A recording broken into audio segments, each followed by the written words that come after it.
meeting to order. We have the prayer and the pledge by Councilman Marlon Lewis.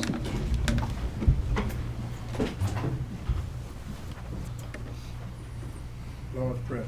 Our Father, who art in heaven, hallowed be thy name. Thy kingdom come, thy will be done, on earth as it is in heaven.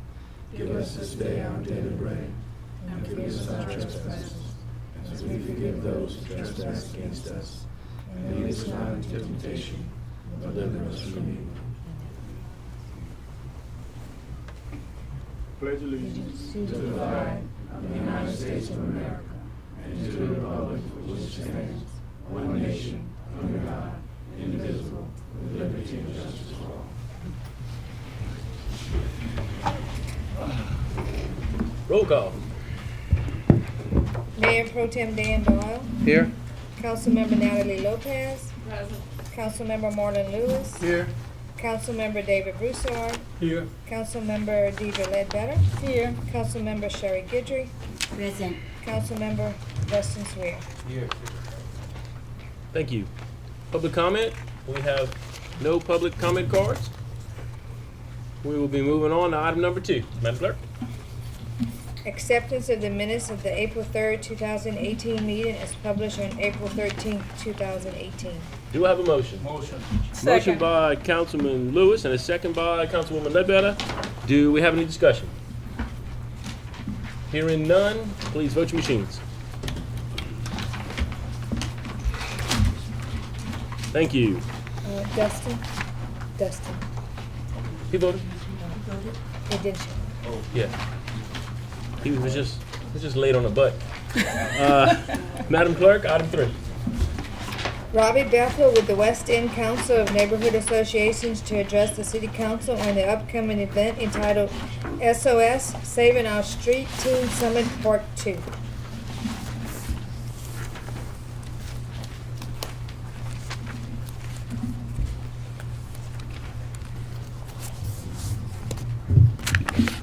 Good evening. Good evening. First, I want to start off by thanking the mayor, Freddie DeCourt, and the city council for having the West End Council of Neighborhood Associations up on the agenda for this evening to discuss an upcoming event, which is the Saving SOS Summit, Saving Our Streets, Bullying, Drugs, Guns, and Violence Prevention Teen Summit Part 2. In the last year or so, we've had an escalation of violence within the city, within the West End, and other parts of the city of New Iberia. And the West End Council of Neighborhood Association is about making the community a better place to live, work, grow, and play. So we, together with Councilman Marlon Lewis, who is also on our board, thought about the summit that we placed and put on in 2011. And it was also Saving Our Street Summit, but it dealt with bullying, drugs, and violence prevention. This year what we did, we added another portion to that, and it is guns. And what we're doing is trying to we're registering teens from 7th grade through 12th. We are expecting anywhere between 200 and 250 kids on that day. The summit is an all-day event on Saturday, May 12th at Anderson Middle School. We are already doing pre-registration, and that started April 4th, and it will run until April 24th. And we will also do late registration the day before the summit. The exciting part about this summit is it's going to bring the youth into one location. We're going to have great facilitators. We're going to empower the youth with educational material. They're going to have breakout sessions, motivational speakers. They are going to be able to interact and engage, not only with the facilitators and the motivational speakers, but they're also going to be able to engage one another in healthy dialogue. We think this event is something that we should not put on once every 6 years or so, but we should be putting this event on every year, once a year. And what we want to do with this event is we are going to put it on right before school ends, right before the seniors graduate, so that we can give our youth in the community and the residents in the community a sense of security, and the youth some tools in which they can use to keep themselves safe during the summer. We have had tremendous outpouring of help that want to come forward and help put this on. Each youth that register early is getting a t-shirt, a SOS Summit t-shirt, and they're also getting guaranteed a backpack. We're gonna feed them breakfast, and we're gonna feed them lunch. And this is not just open to the youth, because some parents are gonna come also. So we're also encouraging adults who want to bring their children to come and sit in that summit too, because we have something for them too. We're gonna work on this as a city and as a community to de-escalate some of the incidents that's going on within the city and make this place, that's a beautiful city, a safe place for everybody to live. And the president of Weston Council and Neighborhood Association, Ms. Eva Lewis, is going to talk on, we also have an essay portion of the summit where the youth are going to be writing essays. Ms. Eva? Good evening, city council members. Thanks for having us. Robbie said it all. We're here to thank you because we know you are going to be a part of this SOS Summit. Now, I know the House has been already addressed, but when Mr. DeCote came to Mr. Lewis's first town hall meeting, he said something that impressed me, and I took it to heart. Because when you approached the podium, you said, if I've done anything or said anything to offend anybody, please forgive me. I saw you, that humbleness in you. I said, that's a real leader.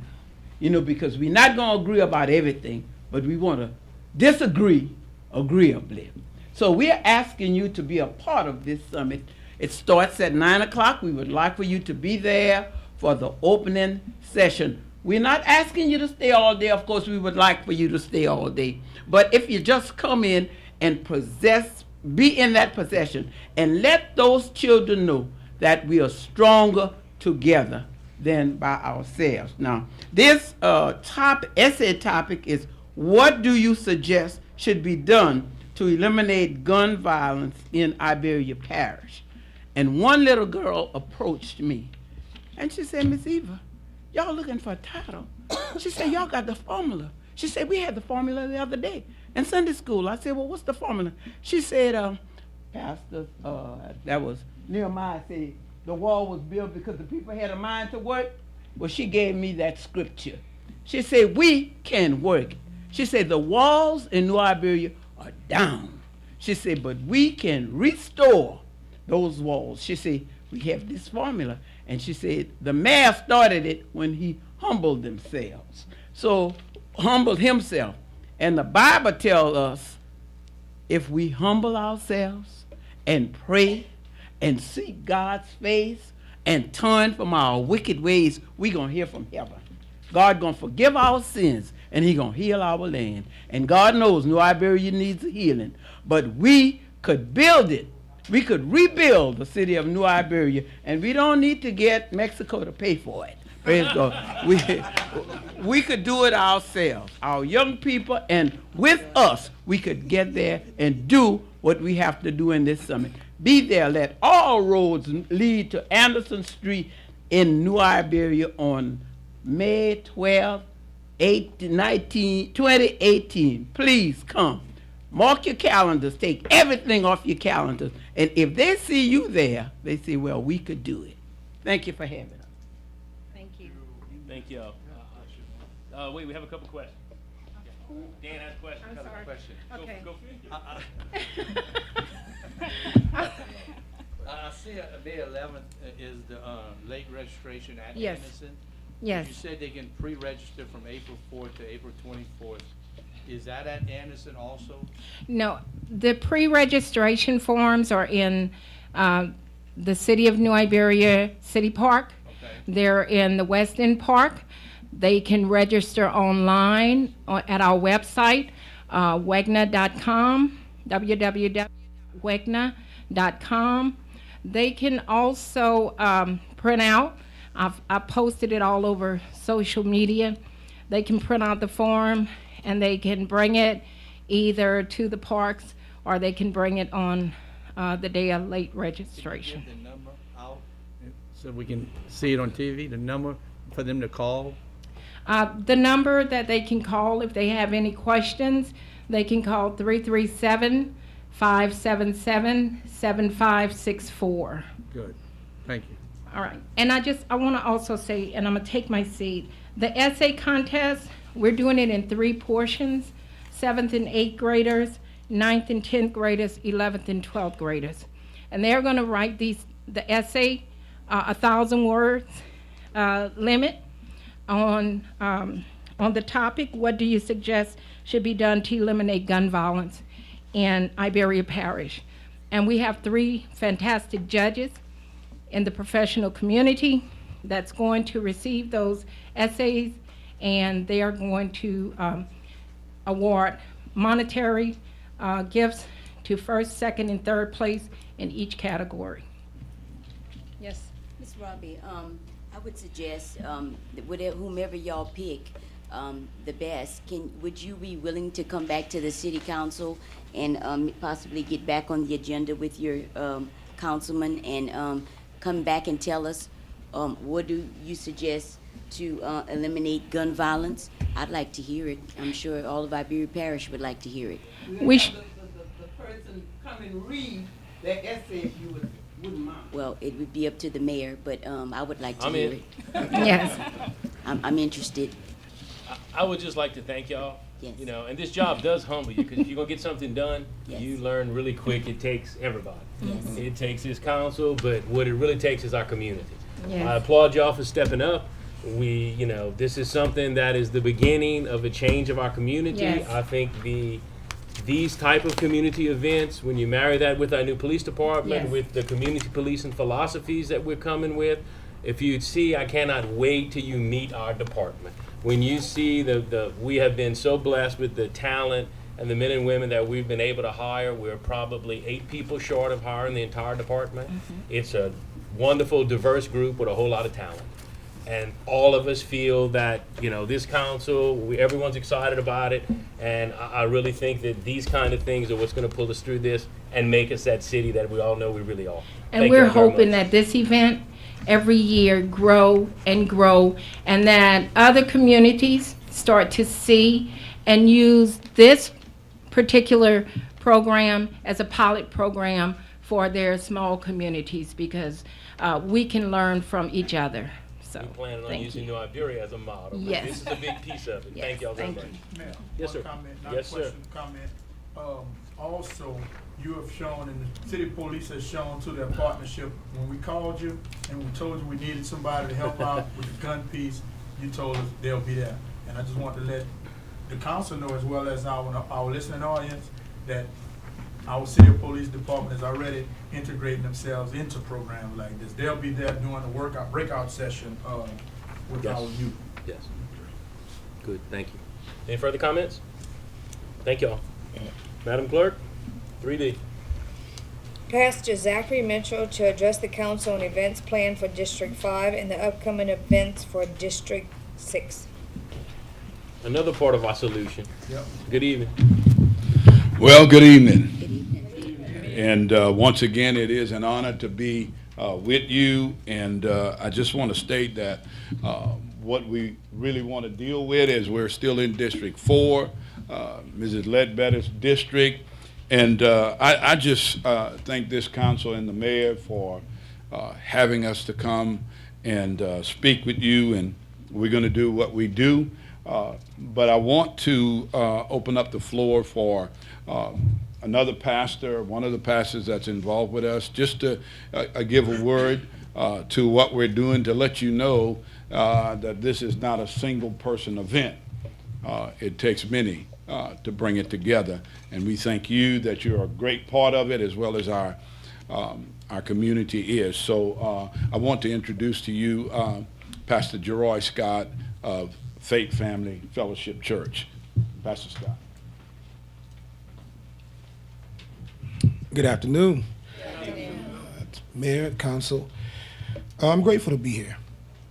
I was asked to share with you what this effort means to me. And I guess I'll start off by sharing with you a little bit of my history as a pastor. In the past year, we've had several members of our congregation to be affected by the violence. Just to give you an example, we have one person of our congregation who lost her 16-year-old daughter several years ago, and within the last year lost her 85-year-old mother. We've had another mother lose her 18-year-old son within the last year. We've had a grandmother and the parents lose their 11-year-old son to suicide. So we've been affected. So when I speak to you about what this effort means to me, I speak from a very personal place. And though I definitely acknowledge all of the other efforts that are going on because there are many. There are churches all over the city. There are organizations like Ms. Bethel and her organization who are doing everything that they can to address these issues of violence in our community. However, I want to say that, to me, this effort with Pastor Zach, it really helps the church, that is. It helps the church protect and maintain its reputation as a concerned, a caring, and compassionate organism. And I did say organism intentionally. It really does. This effort really helps the church maintain and protect its reputation as being concerned people in the city. I have to tell you this. I find it interesting because I was asked a question not too long ago. With all of the violence going on, where's the church? I was asked that question. And it's a fair question. It's a good question. And I have the answer. The church is where it's always been. The church is gathering on Sundays, praying and teaching, love thy neighbor as thyself. The church is gathering throughout the week, teaching and encouraging people to not steal, not lie, not covet your neighbor's things. The church is where it's always been. And now the church is actually moving forward and going into the streets. And I want you to understand this about us. I want you to understand very clearly about us. I don't want you to leave here with any misconception. The nature of the need determines the nature of the person giving the need. In other words, if there's a fire, you call a fireman. If there's a crime, you call a policeman. If someone is drowning, you call a lifeguard. But when it comes to issues of morality, when it comes to issues of spirituality, you call us. That's what we do. And we don't have a problem doing it in the church or in the community. And together, all of the efforts, because as already been established, it's going to take everyone involved. We will address the values, the spiritual needs, and the morality of our city. We need it. Thank you. Thank you.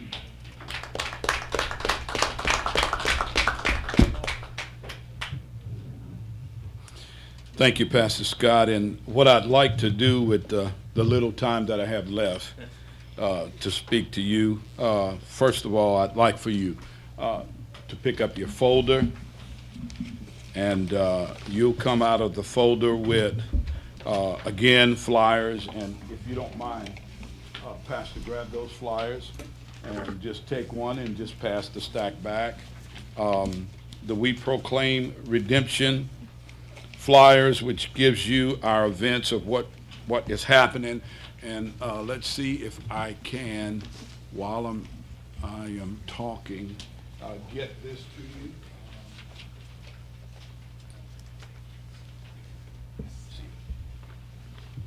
So that you can see. I apologize to Ms. Ledbetter concerning not updating her before today. And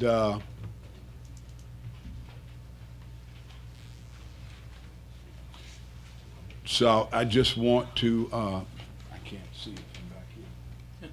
Okay, there we go. Yeah. I'm sorry. Okay. And so just to call your attention real quick before I go through your folder of what we have here, this is the prayer walk. This was in District 1. We were over at the school board praying there. This is District 2. That's Councilman Marlin. And this is in District 2, our prayer walk there. You see our banner, citywide prayer walk. And this is going into District 3. District 3 of sharing in the homes as well as on the streets. And this was part of that, moving on the streets. And then we have coming up right behind that, District 4, which was this weekend. I want to stop at this. This was at the corner of Bryan, I think, and Deer Street. There was such a sense of stopping here and declaring over that street certain things that I believe the Lord wants to do there. And this is more of a District 4 of what we did. We battled the rain. And we have taken a vow not to cancel. And if it's a flooding rain, then we do what we call drive-by praying, which is we get in our cars with the same prayer points and we drive the district. We haven't committed ourselves to quit.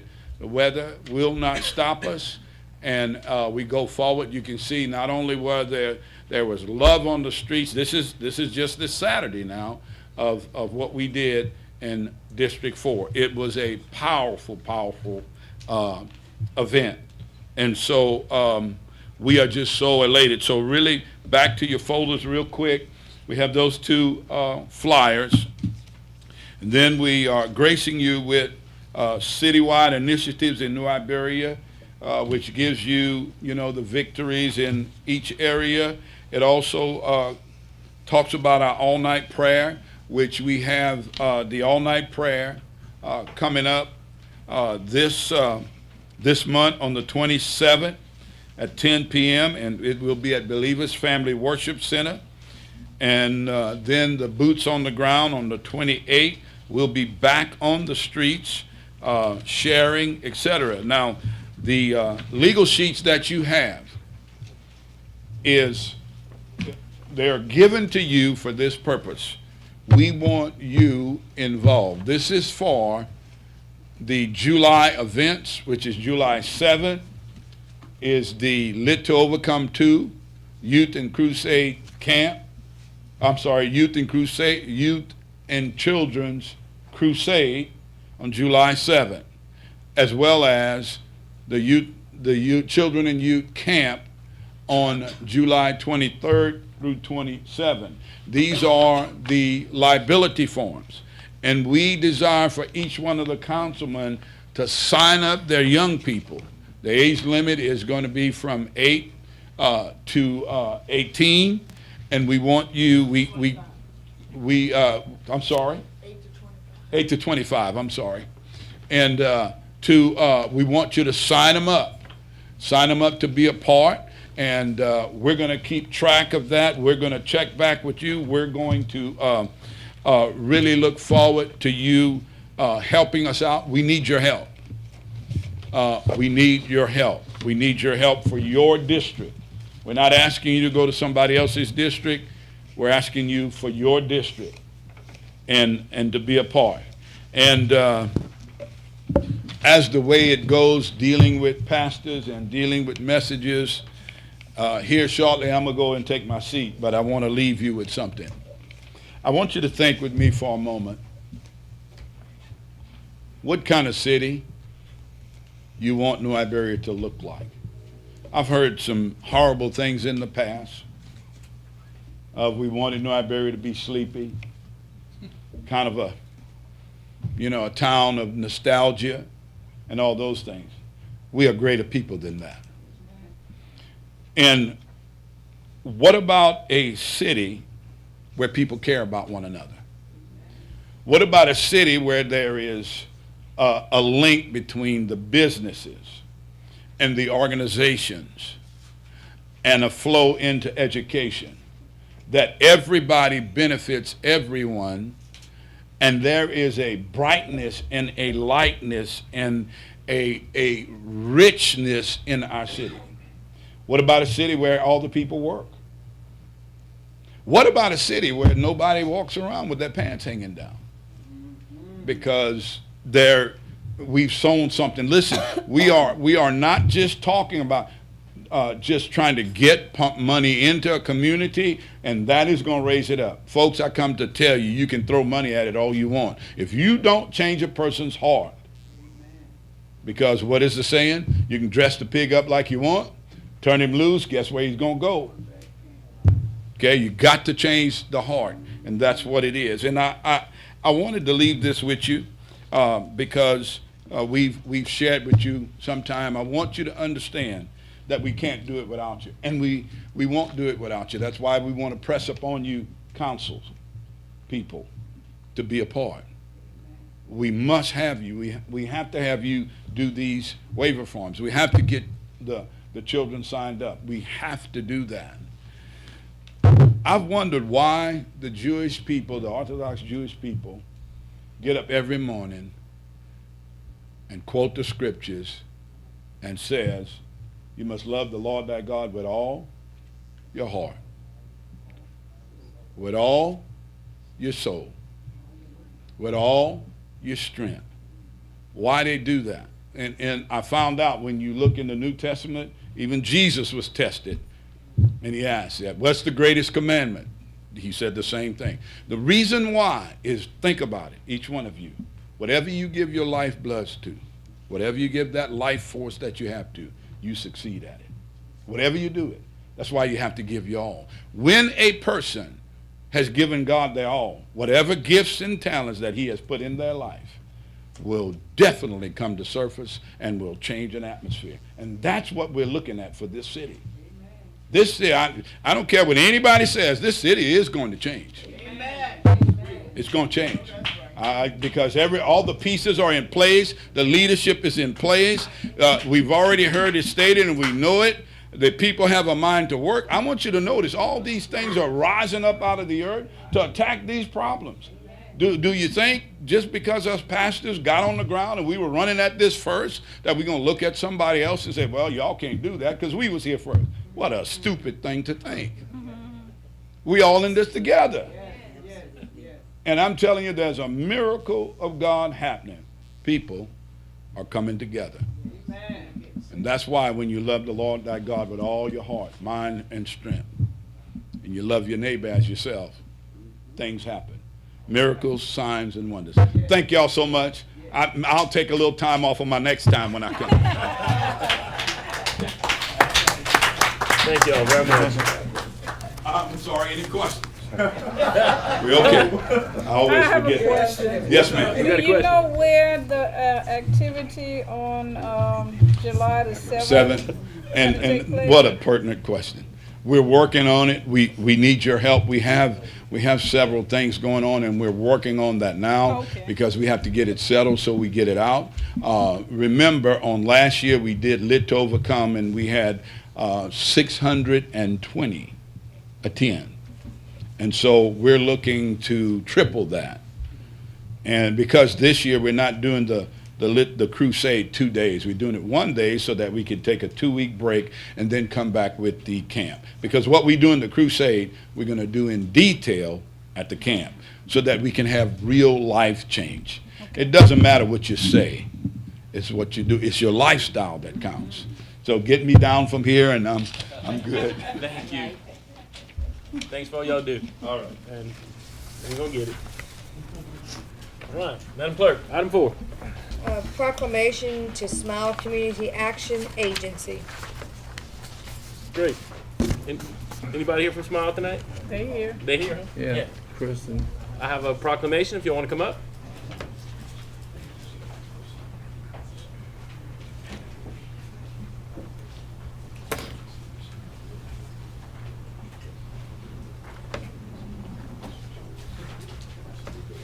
I'll go ahead and read the proclamation, and then if you'll have some remarks after. Yes.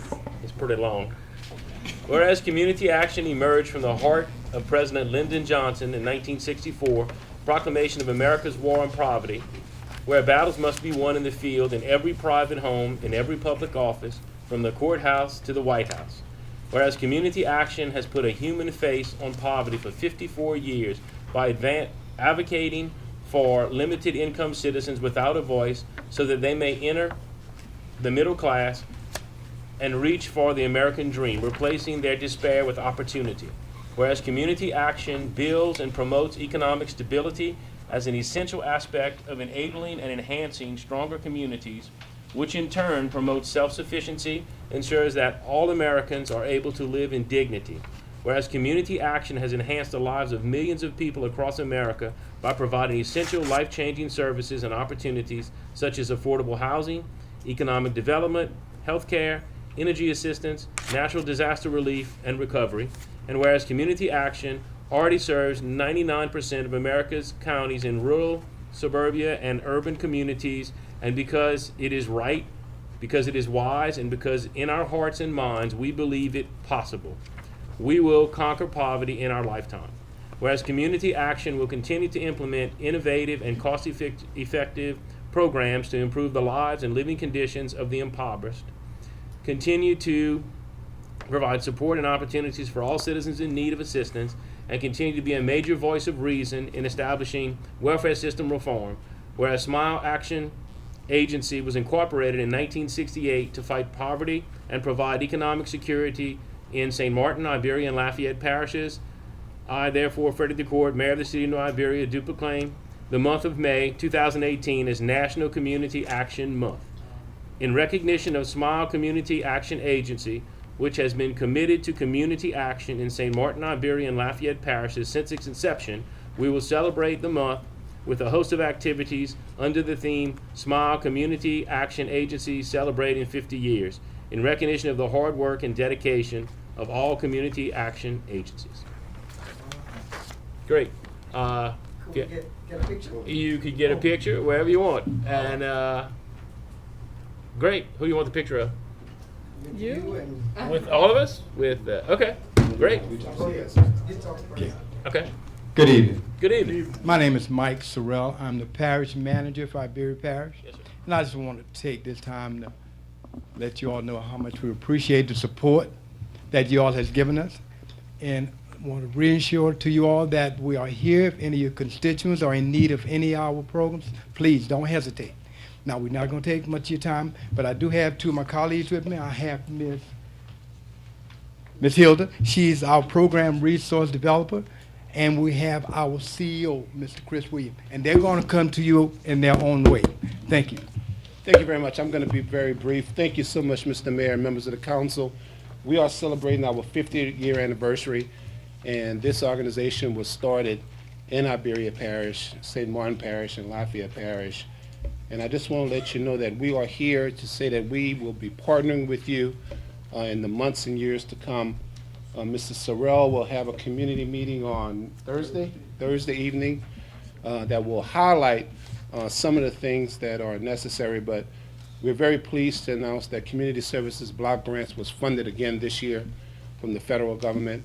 Our Congress people really represented us well, and so we will have assistance with LIHEAP and transportation and all the services that particularly rural communities depend on. And so we want you to know that you can count on us as partners. We will be meeting with the groups that presented here this evening because we do have resources available to augment what is being done in our respective parishes. So count on SMILE to do that, and Mr. Mike Sorrell will be our contact. Thank you so much for your time this evening. And we'll have Ms. Hilda Wills, who will give you an overview of what's happening. I want to also recognize our former board member, Dr. Ledbetter, and also our current board member, Mr. Marlon President. Wills. Oh, thank you so much, the honorables, and I really appreciate echoing what everybody said. You know, SMILE Community Action Agency, as you read, has been around and has been strong in the community to fight and eradicate poverty. So what we've done, save the dates. We want you to participate. In particular, the kickoff breakfast. In particular, the date of May 24th at the Slyman, it's a theater. We want all of you and your friends to bring 10 people. If you bring 10 people, we're going to feed 100. Okay? We're going to do like the loaves and the fishes. But basically, we have community activities. The major activities are things that we're going to give as forum, information. You have a listing of everything. And then the little things, and not really little, the service things, the things we're going to clean up. We're going to give books to every student that walks in our door. We're going to give those educational books too in preparation for our camp this summer. So you see, what we're doing is not just for today. This is to build the future and do some things that are positive. So we want to thank individually and collectively the city of New Iberia, all of the honorables, which we'll call honorables, my mama taught me, all of the council people, all of the staff, and know that we are here. Like Mike said, we are here for you to make sure this city is one of the best cities in Louisiana. Because it could. My mama was raised on Hopkins, and she used to call it the Queen City of the Tesh, and that's what I know it as. So we're going to make that happen, and we're going to be a part of that. And we want you to assist us like you do in all that you do for us and we for you. Okay? So thank you. Please read the information. Put it on your calendars. We want to see you there. We want to see you at every event that we can help one another. So thank you. I'm going to stop because I can't preach, Reverend. Oh, he left. He left. Thank you. Thank you so much. And we'll take that quick picture so we can capture that history for 50 years. Come on, y'all looking good. Come on. Right behind. If you stay there, and if we're honored to go behind you, we'll all come back. Okay. Come on, my love. You left, son. He left. You going to take it? Okay. Go ahead. Is the Daily Iberian back here? Oh, there he is. There you go. Yeah. Okay. All right. If you would, you would. Do you want us to sit down or something? Yeah, we sit and they stand. I know. I'm gonna get on the other side. And because he's going to present this. Yeah, we good. So you want us to move the chair? Can you get everything? Yes. Okay, you can stand. Come close. I'm just gonna stay sitting. Okay,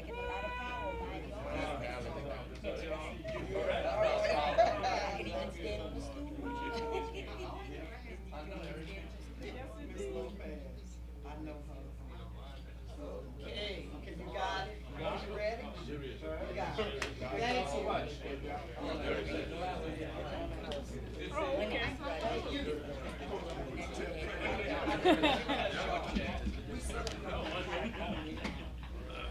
We got all the women together.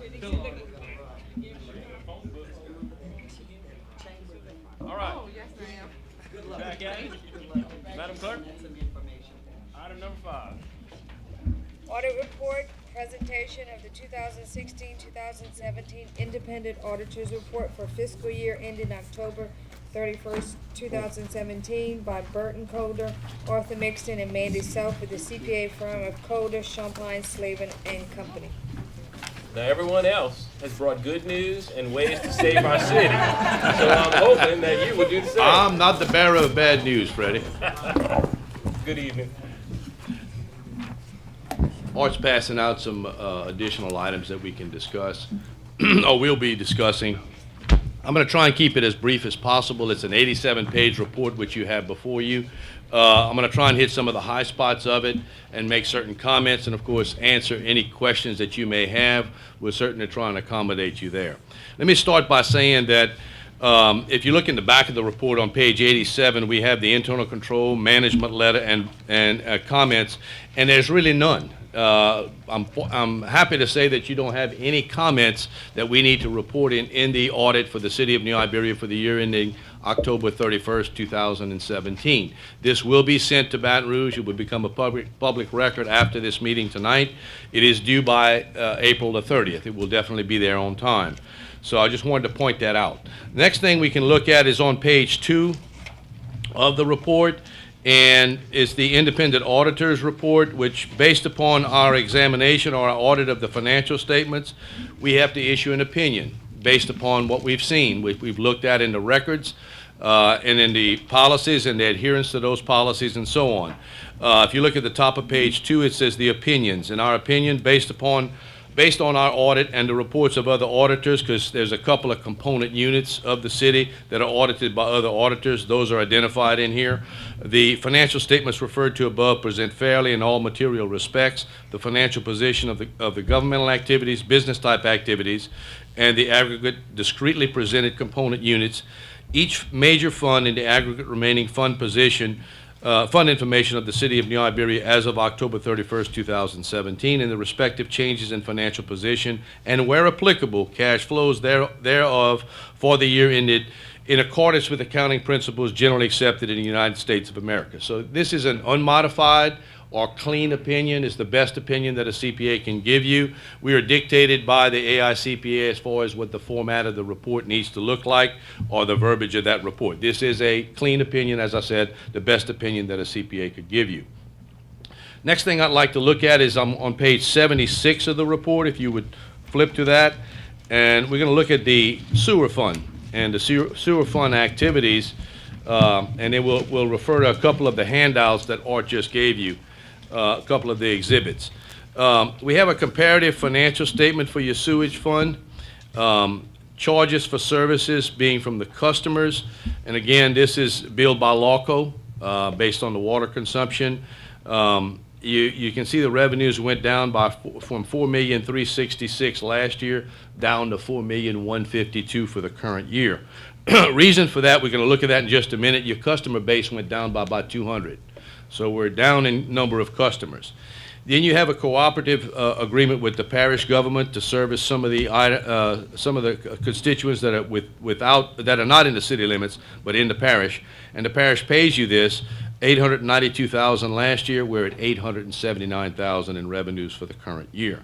Total revenues for the city went down from $5,259,000 to $5,031,000. Went down by $228,000 over the prior year. The operating expenses, you have the cost of services rendered, and then we have the depreciation factor. The cost of services is pretty close. It went up from $3,485,000 to $3,608,000. That represents about $122,000 increase in cost of services. Now, depreciation is the next line item. Depreciation, as you can see, went down by $675,000. I'll tell you why. In looking at this, the city's depreciation schedule showed that the sewer system was set up on a 25-year life. And when we had the exit conference with the mayor, we looked at this and said, 25 years is pretty short on a sewer system. Granted, you're having to do repairs, but you do repairs and you do maintenance. But the major system is going to generally last 40 to 50 years. We did some analysis on some of our other municipal clients. Most of them are in the 40-year range, somewhere as high as 50, but many are in the 40-year range. We recommended to the mayor that consideration be given to changing that life from 25 years to 40 years on the expected useful life. You can change this. It's an estimate. It was a short estimate years ago when the system was constructed, and the mayor agreed, and we went ahead and made that change, and so consequently going forward, the depreciation is going to be spread over the remaining life up to 40 years, okay? So when all that's said and done, it reduced the depreciation expense, which is strictly a book item, by $675,000 from $2,678,000 down to $2,048,000. Total operating expenses for the City of New Iberia sewer system was $6.1 million last year, and this year's $5,656,000. It's down $553,000, primarily because of what I just said on the depreciation. Operating loss went from $904,000 down to $624,000.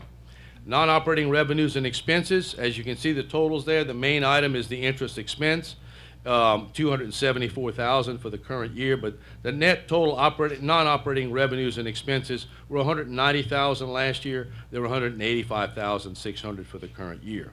Your loss before contributions and transfers was $1,094,000 last year, and it's $810,000 for the current year. Adding back a CDBG grant for sewer improvements that was completed during the year, it was paid for by the CDBG funds. It's now contributed into the system. We're required as accountants, and the proper way to show it is that it's contributed into this sewage system, so it shows as a capital contribution of $500,000.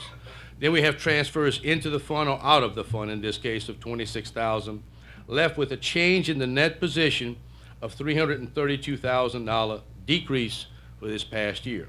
Last year, that number was $1,178,000. So a significant decrease in the net position change from last year. And again, the big item is the depreciation that was restructured to go to 40 years as opposed to 25 years. Any questions on this? Okay, hearing none, what I'd like to do is to go to exhibit number 1. Which Art had passed out to you just a moment ago. And this exhibit, it gives you a comparison of the City of New Iberia sewer system for 17, 16, 15, and 14 for the past 4 years. Look at your number of customers. We were at 12,000 4 years ago, 12,200. We dropped to 12,100. We dropped slightly last year in 16 to 12,061, and as I pointed out earlier, we dropped by about 200 customers this year to 11,885. The income per customer per month, and again, this is blending all the residential as well as the commercial. You can see it's very close. $37 average in 14. It's gone down. It was $36 last year. It's $35.28 for the current year. The operating expenses, on the other hand, have gone from $38.65. They've pretty much held the same, but remember, we made that change for the depreciation. So last year it was $42.59. This year we're back at $39.66. The operating loss per customer per month was $1.60 in 2014, went to $3.05, jumped to $6.25 last year, and this year we're at $4.38. The significant item is to include or add back the depreciation. We need to account for it, but let's add it back from a cash flow standpoint, and you can see that when you do that, you're adding about $10, $9.98 to be exact, in cash flow to the city or to the sewer fund every year. And $9.98 per customer per month is being added back. It's been as much as $12 or $14 and $15, but it's $10 for the current year. Any questions on this particular exhibit? The next exhibit is also pertaining to sewer, and I've normally given you this, and I like to give it to you so you can see how you compare to some of our other clients. This is public record. I'm not sharing anything that's not available. City of Carencro, City of Lafayette, City of Broussard, City of Leesville. Approximate number of customers. Obviously, you're significantly above Carencro, Broussard, and Leesville, but also significantly below the City of Lafayette. The income per customer per month, you can see how you compare very close with the City of Carencro. They're at $39.19, you're at $35.28. City of Lafayette is always high at $56.33. City of Broussard is extremely low, but we'll see in just a minute. City of Broussard rates have been subsidized basically with sales tax revenues, and we've already talked about that in the prior years. City of Leesville, their rates are just historically very, very low at $25.32. You know, probably your rate should be looked at, and we talked a little bit with the mayor about this. Maybe you need to take a look at it and have a slight. I recommend that you look at this every year because you're going to have an inflationary increase, and possibly look at doing a slight increase in sewer. Yes, ma'am. We do have that. That's I thought we have a CPI tied to. That you tied, okay. To Yeah, the sewer user fee. right. I But was about to say, if they're not doing that, yeah. oh no. But the Yeah. CPI It has took a been lot very of- low in the prior years, as you know. But prior years, they didn't have any. They didn't have anything. We added that. Right. When did we add that, Dan? 2 years ago. Two? Maybe three, Maybe. and we added in the CPI for the past 7 years before that and hit them Yeah. all at once because At they one never time did a to CPI catch it up? ever. Yeah. Yeah. We called So it we that. are doing that now, okay. Yeah. Well, you know, it may be also your cost increasing by that same CPI. So what I'm saying is you may want to add a little bit to it, or just consideration of doing that to try and catch it up a little bit, so that we'd like to see it break even at that 438 per month level. As you can see, the only one of the ones that we've presented here that's profitable is the City of Lafayette. Well, if you were charging $56, Freddie, I would say you'd be very profitable here. We would none of us would be elected. We'd join- You're right. I don't But even want to pay that. I'm but right at the believe me- average. My bill is $35, and I like. You're right at the average? That is me. Yeah. I'm your average But border. believe me, these rates on Lafayette are true, because I pay them, and they are definitely at that $56 range. Okay, anyway, I've given you some food for thought, so to speak, on this. The next item I'd like to look at is on Exhibit 3, and we're going to look at the total revenues for the city of New Iberia compared to your final amended budget for October 31, 17, and then we have 3 years of prior history. Now, this is all funds of the city. All of the general fund, the sewer fund, and any special revenue or sales tax funds. Those are all included on here, but at least it gives you on a one-page document, how did we compare the budget and how did we do from a financial standpoint relative to the operations. You can see your property taxes, very close to budget, 4.6 million on the budget, 4,588,000 on the actual. Last year was 4,485,000. Last year, the year before that was 4,422,000.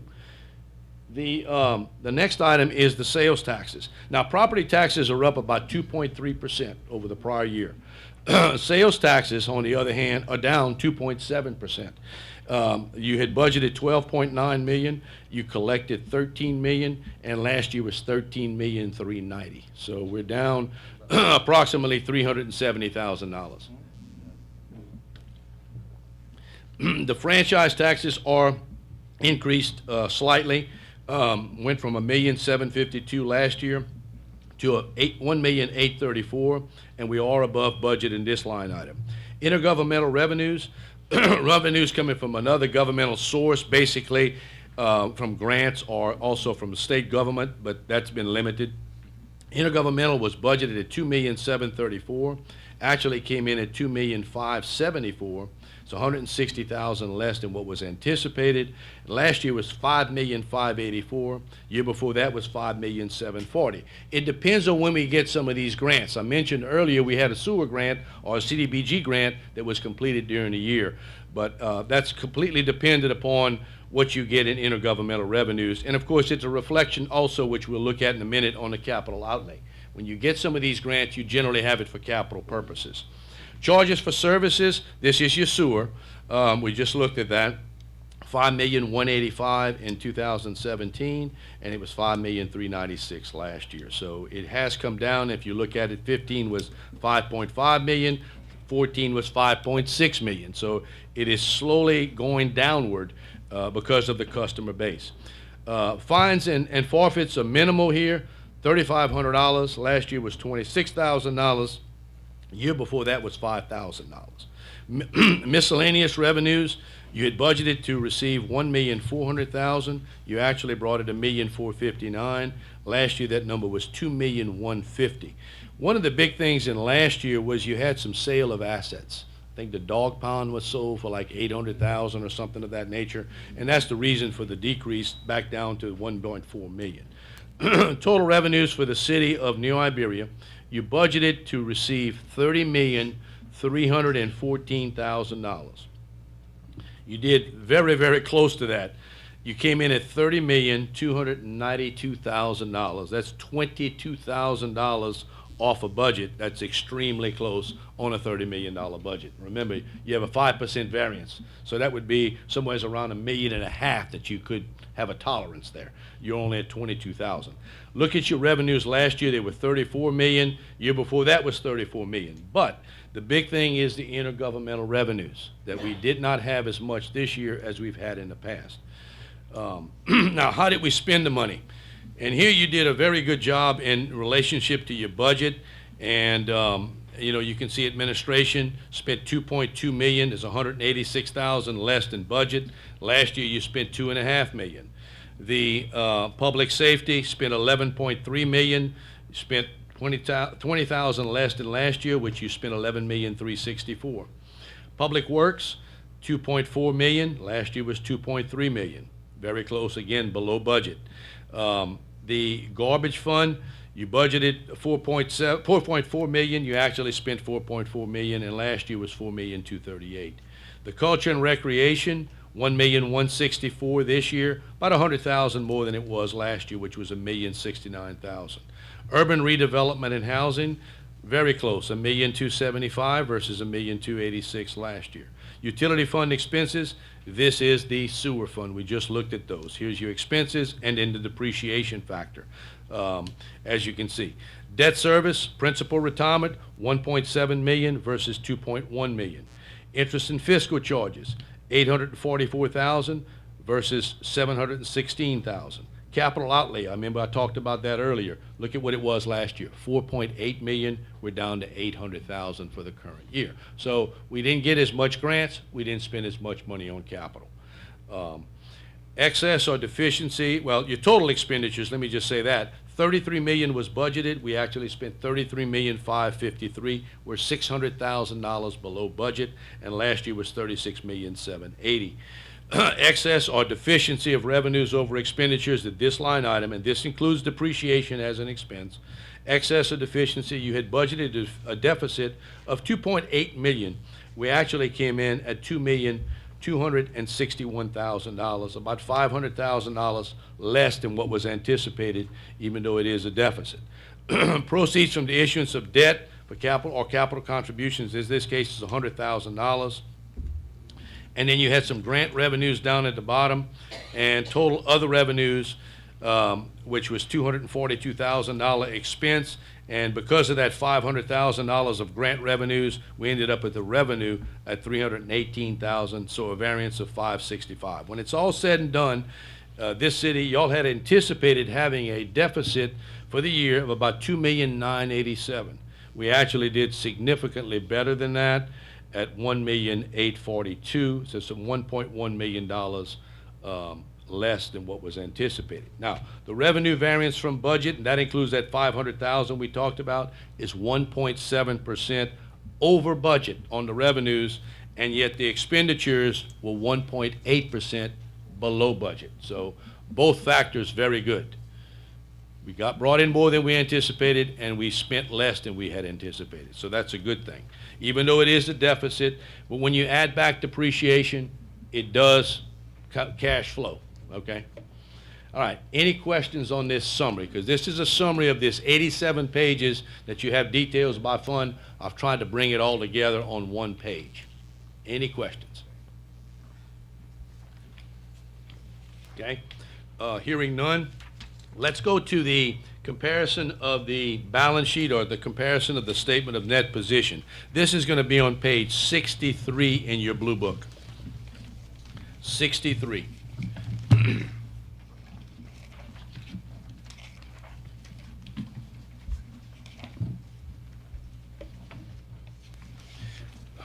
Okay, I'm going to focus on the third column and the fourth column.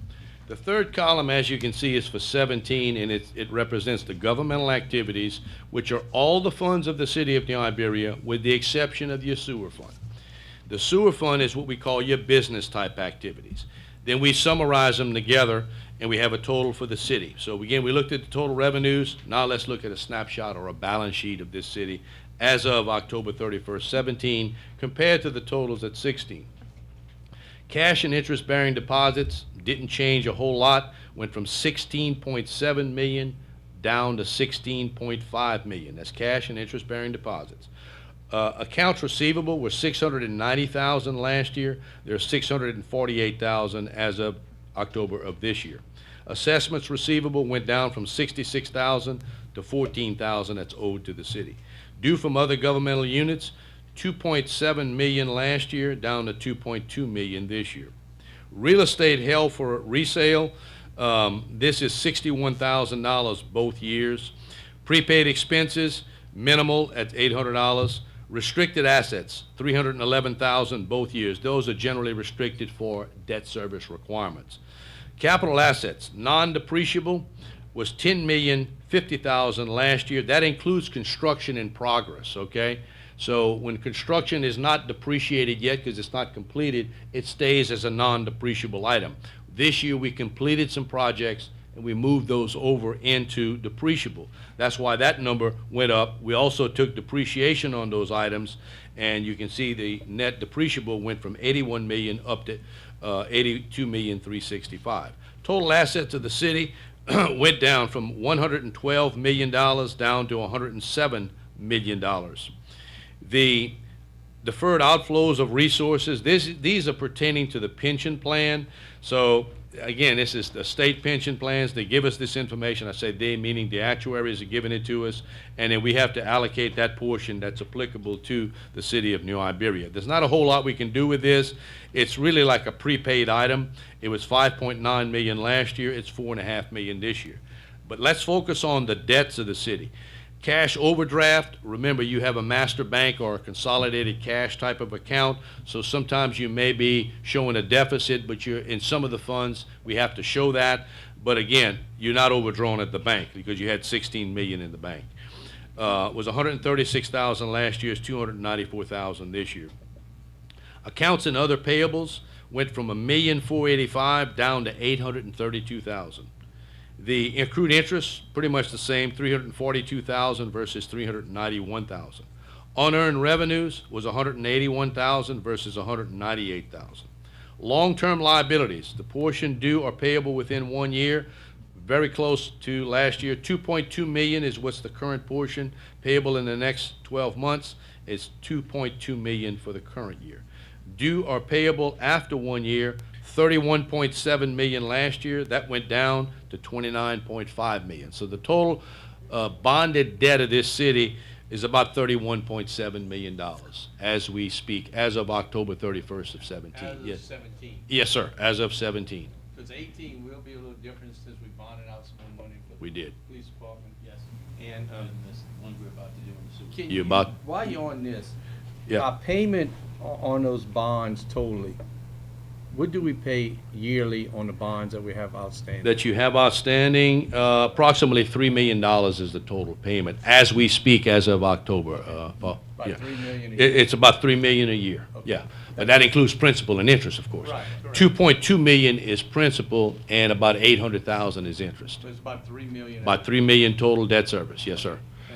And in your opinion, sir, is that okay number for this size municipality?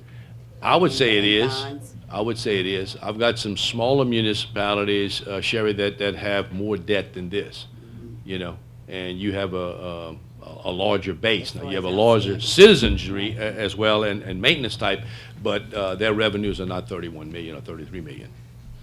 Okay? So And that accrued interest, accrued interest? that has, that 391, that has nothing to do with the bonds or anything. Yes, it does. Oh, it does? Yes, it does. But Is the interest that's due as of October 31st, even though the bond payment, let's say, was in June or whatever. okay. So it's that difference between that June payment and it's like 4 months or whatever, or 5 months, whatever, would be up until October 31st, Dan. Okay, thank So you. it is accrued interest, that's correct. All right, other post-employment benefits, this is on the estimate or the actuarial value of what is estimated is going to be to pay the retirees when they retire for their health insurance. This is an actuarial number. You're paying it as you go. We are required as CPAs to put it on your balance sheet. The big item is the next item. Look at the net pension liability. These are state pension plans. But the state mandates that y'all's portion, and they tell us how much it is. They do a study, and then they give it to each municipality or each government that participates in the system, and they require you to put that on your balance sheet. So it's $14 million. It's $13,895,000 this past year. Again, these are actuarially computed numbers, and you're paying your share of this every year as you do payroll. You're paying into the pension plans. Total liabilities of the city, $57 million versus $52,680,000. But the way I look at this from a standpoint, what you're really responsible for is the $52.6 million minus the $5.2 million minus the $13.8 million, because you are paying it as you go. We're required to measure it, or they tell us to put it on there as of that date. Yes, sir. One more question. Sure. While you talk about the retirement and payables, they have the MERS, the different type Municipal. retirements we have to Right. pay, and it is different depending on what department, if it's police, fire. Do you have that on the main book that you gave Yeah, us? it is in there. It's disclosed in the notes, Dan. Okay, and it shows which one, how much we pay in there? I don't know. I think it does. I think it shows how much. It shows the rates, of course. Not the percentage? It shows the percentage, but I Okay. think we also have a disclosure in the notes that indicates how much you contributed for each one. Yes, sir. Okay, the deferred inflows of resources, again, this is like another payable item that we're required to put on there. It pertains to the pension plan. Again, I look at it that, and we're gonna get into the net position. That's what I wanna get to. The net position you're showing a net position. In other words, after you would satisfy all the debts of the city and take in consideration your assets, you should have equity. Last year was 60 million, this year's 57,697,000. Now, I want to do a little bit of analogy on this, and that is recommended, it's shown, in exhibit number 4. Let's look at exhibit number 4, because we're going to start with that 11,593,000 that you see here. Everybody look at exhibit 4. And the 11 million is shown as an unrestricted deficit for the city. But again, I'm going to add back a few items in here, or I'm going to take into consideration the pension liability. So if I start with the deficit of 11,593,000, and you see it was 10,856,000 and 11,522,000 the prior year. I'm going to add back that pension liability that we talked about, which is 12.3 million. I'm going to add back that other post-employment benefit, or OPEB as the acronym is called, obligation of 5.2 million. What is our available position here in the city of New Iberia? It's now 6,034,000. That's what we're talking about. That's what you really have. That's your reserves. Nothing pertaining to liabilities for the state pension plans and so on. And then I look at it and I said, okay, how much are we spending per day? And I took that total expenditure of about 32 million divided by how many days we have at 365. How much are we spending without capital outlay per day? We spent 86,943 for the year, fiscal year 17. Fiscal year 16, we were at 87,554. So it's been reduced approximately $600 per day. And you can see your amount recommended. It's recommended that you should have about 2 months of operations available. And this is just kind of a benchmark for governmental entities, not only cities. So 60 days, you should have about 5,216,000. It was 5,253,000 last year. What do you have? You have 6,034,000. So you're over by $800,000 over that 60-day threshold. Now, again, we want it as high as possible. But in number of days, we're at 69.4 days of available reserves, which is good. Last year, we were at 72 days. Look at 15, we were at 57 days. And Dan, I'm sure you can recall, probably 5 years ago, I don't have it right here with me, but we didn't have anything. Y'all remember that? We didn't have a month at one point. No. That's right. We were less than a month. You're absolutely right. Yes, sir. I have a question based on the available net position. Is there a certain percentage that we're supposed to have in the account at all times? Like, We're is recommending, that mandated or is there? there's nothing mandated, but it's kind of a rule of thumb or a benchmark in accounting literature that you should have at least 2 months of cushion or working capital, so to speak, in reserve to be able to operate the city. In case you have a hiccup about something, we have a storm, we have a lost revenues, you need to have a cushion so that you can spend that. But no, it's generally measured in days, and it depends on the size of the entity. That's why I tried to break it out as to how much you're spending per day. How much should you have? You should have at least 5.2 million, to answer your question, Dustin. I just want to make sure if it wasn't mandated or No, anything like it's not a legal requirement or mandated type requirement. No, sir. Thank you. But it does affect if we can bond out money, huh? I would say yes, it probably does. You have some bond people here, but yeah, no doubt, if you're straining it, Dan, if you're below that 60-day threshold. And I don't know what you guys look at, but. Bare minimum. Yeah. The bare minimum. So, and of course, if you have to go to, the bond commission for approval on this, as you know, they're going to scrutinize it and look at it. So you need to have as much as possible. And so I would like to see this thing go to 90 days, and I'm sure you would as well, But anyway, any questions on this?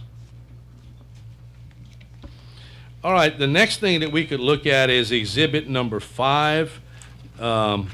If you would go to that one. And I just wanted to point out, this is some further analogies, how much you're spending per day, how did we come up with all of this?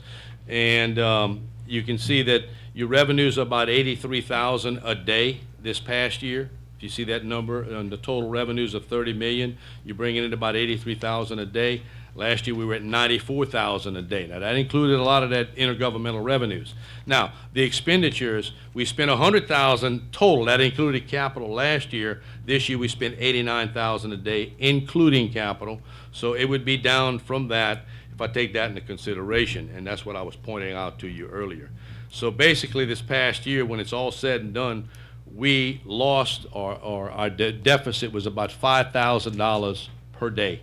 Is that $1.8 million. And that's just a further analogy that I wanted to point out. Next thing is just kind of some informational item on Exhibit 6 and 7. 6 kind of gives you your comparison of the property taxes and the sales taxes, revenue per citizen or per population, if you would. Your population here, we had it at 30,386. I gave you the same comparison to some of the other cities that we do. Some are smaller, some are larger. City of Carencro is at 87, Leesville is at 6,200, City of Lafayette 127,000, City of Youngsville is at 12,000, City of Broussard is at 11,500. Sales tax rates. Your sales tax rate here is only 2% or was 2% for this last fiscal year. I think we're going to 2.5, I believe. And you can see Carencro is at 4%. Leesville is at 1.5. City of Lafayette, we're at 2. City of Youngsville is at 3.5, and the City of Broussard is at 3.5. Annual revenues, as you can see, you're bringing in about $13 million, about $428 per citizen here. City of Carencro is $794 per citizen or per population. And City of Leesville, $676, City of Lafayette, $656, City of Youngsville, $613, City of Broussard, I mentioned it earlier, $1,104 per citizen of the City of Broussard. But look at property taxes. You're at 22 mills, $151 average per person. City of Carencro is only at $29 per person. City of Leesville is 120. City of Lafayette's 215. City of Youngsville is 124. City of Broussard, I alluded to it earlier, is 0. because they don't have any property taxes in that city because of the sales tax. But let's look at the totals. An average citizen or citizen here paying this, an average, would be $580 a year. City of Carencro is at $823, Leesville $796, Lafayette is $872, Youngsville $738, Broussard is $1104. You're the lowest of the 6 cities, including yourselves, of all of them that's presented here. So when you look at it, you're not overtaxing. You're below some of a lot of the other clients that I've selected here. And I would venture to say you're probably one of the lower ones. You know, we may have 1 or 2 that might be lower than you are, but they're probably very small. Okay, I've given you a lot of information overall, as the mayor asked earlier. It is a good report. It's a clean opinion. You're very close to budget. Your surplus, yeah, I'd like to have it higher, so would you, but it's almost 70 days of available reserves, so you're still in a pretty healthy financial position. And now, of course, we're taking on the police department that's going to be operated here with the new sales tax, and hopefully everything will work out for the best. So I wanted to point that out. And the last thing that we want to say going on with the police department, I've given you some comparisons here as to what some of the other cities are spending per person or per population. City of New Iberia is at 211. City of Carencro is at 211. If you look at exhibit number 7. City of Leesville, 416 per citizen. City of Lafayette, we're at 224.50. City of Ville Platte, $360. City of Broussard, 192. City of Scott, 229. City of Youngsville, 135. Town of Orneville, very small, but $420, again, that they're spending. So, again, yours is really not in line and not out of line, and hopefully we can bring it down even a little bit further, Freddie, with y'all operating it. But again, I don't think that you're very much out of line with all the ones we have here. And I think that concludes my presentation, and any questions that I may try and answer? Sure. You've been here a long time, such as myself. When last time you think they had no findings with the city of New Iberia? None at all. We had only 1 or 2, I think, last year, but none this year. Yeah. Well, I want to applaud this council and this mayor, because we had some pretty bad findings a couple of times. In the past, yes, we have. That's a big deal, and it shows a lot of leadership and communication, working together where you can make things happen, even though the economy is dead. Right. You know? And another thing to consider, Dan, and Freddie, of course, you can, of course, maybe add to this, but we had a transitional year, you know. Fayetta, basically, she helped some, and then we have a new city manager, so to speak, and so we had this was a transitional year. And it was a little bit, probably stressful at times, I'm sure, for the mayor and for the administration. But yes, it is commendable, Dan, that y'all had no findings. And we've mentioned it to the mayor that we don't mind coming in and maybe just visiting on a quarterly basis. And I think he's nodding his head because he was in agreement with that. Would probably be a good idea, just to kind of, if there's any issues or anything. And of course, we encourage you to call us. Right. We want to try and help so that we can head off anything that may be possibly occurring. Yeah, I got one more question.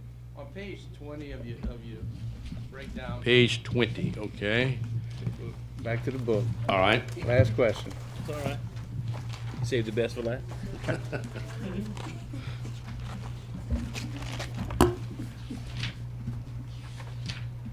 Yes, sir. We had the breakdown of the assets and liabilities of the city court and the city marshal's office.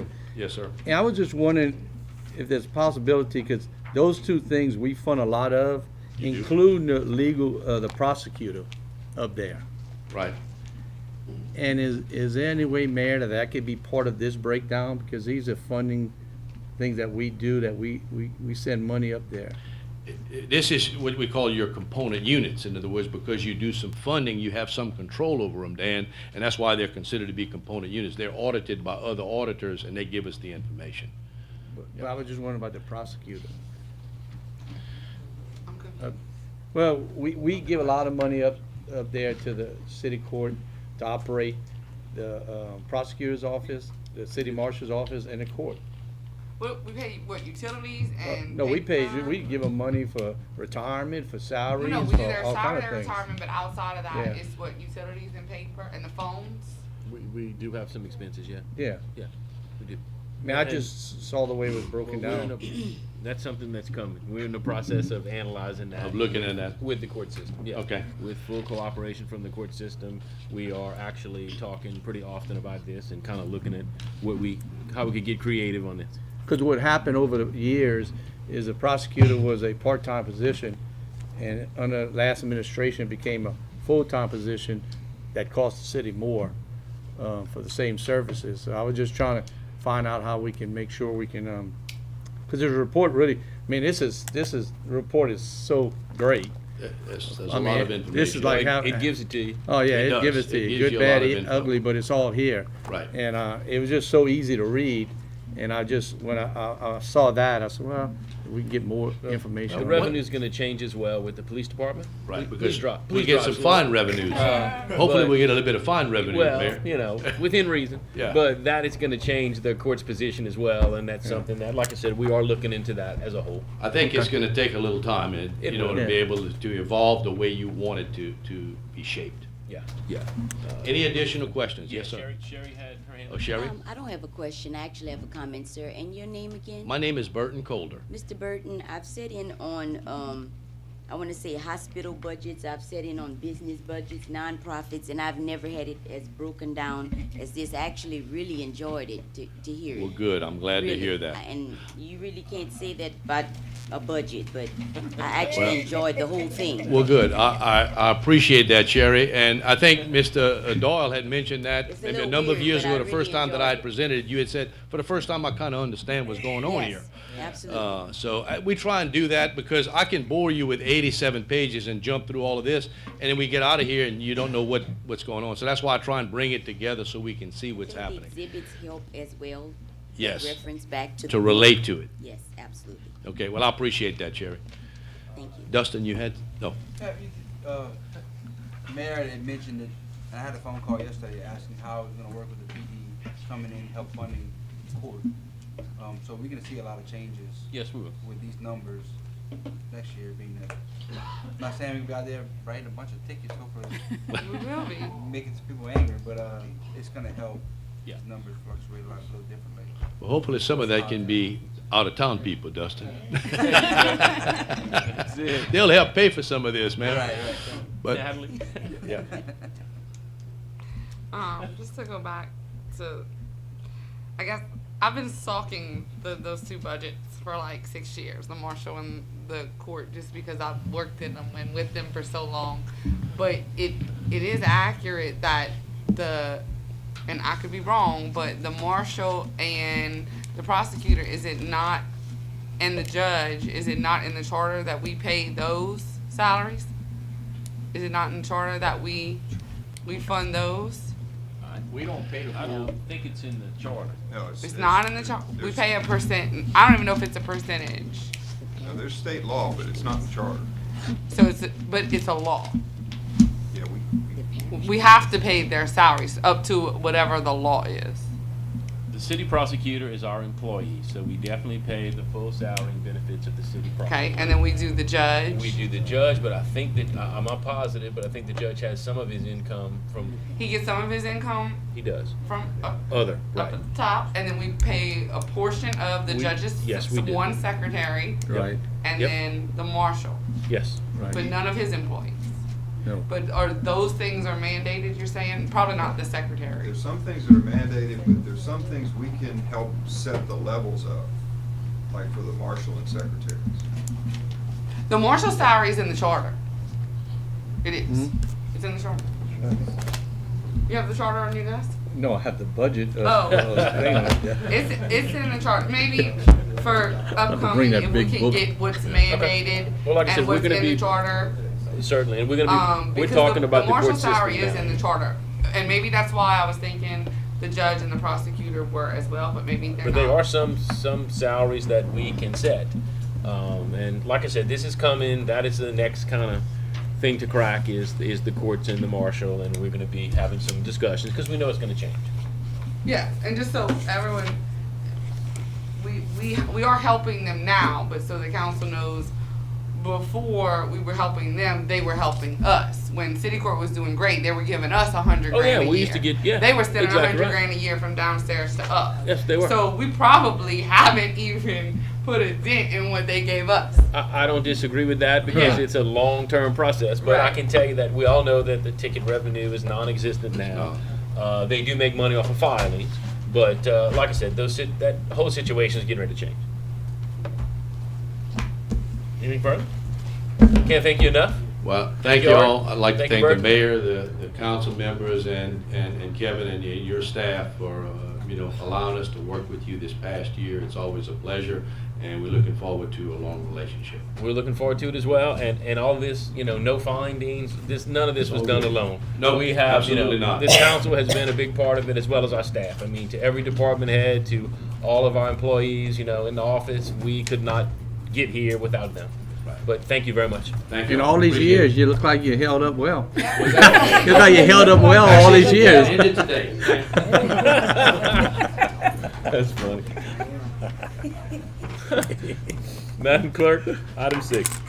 Public hearing. A public hearing on introduction of an ordinance authorizing the issuance of not exceeding 3.5 million of taxable sewer revenue bond series 2018 of the city of Iberia, state of Louisiana. I'm looking for a motion to open the public hearing. Motion. Motion by Councilwoman Ledbetter, second by Councilman Lewis. Any public comment? Seeing and hearing none, I need a motion to close the public hearing. Motion to close. Motion by Councilwoman Ledbetter and Councilman Broussard.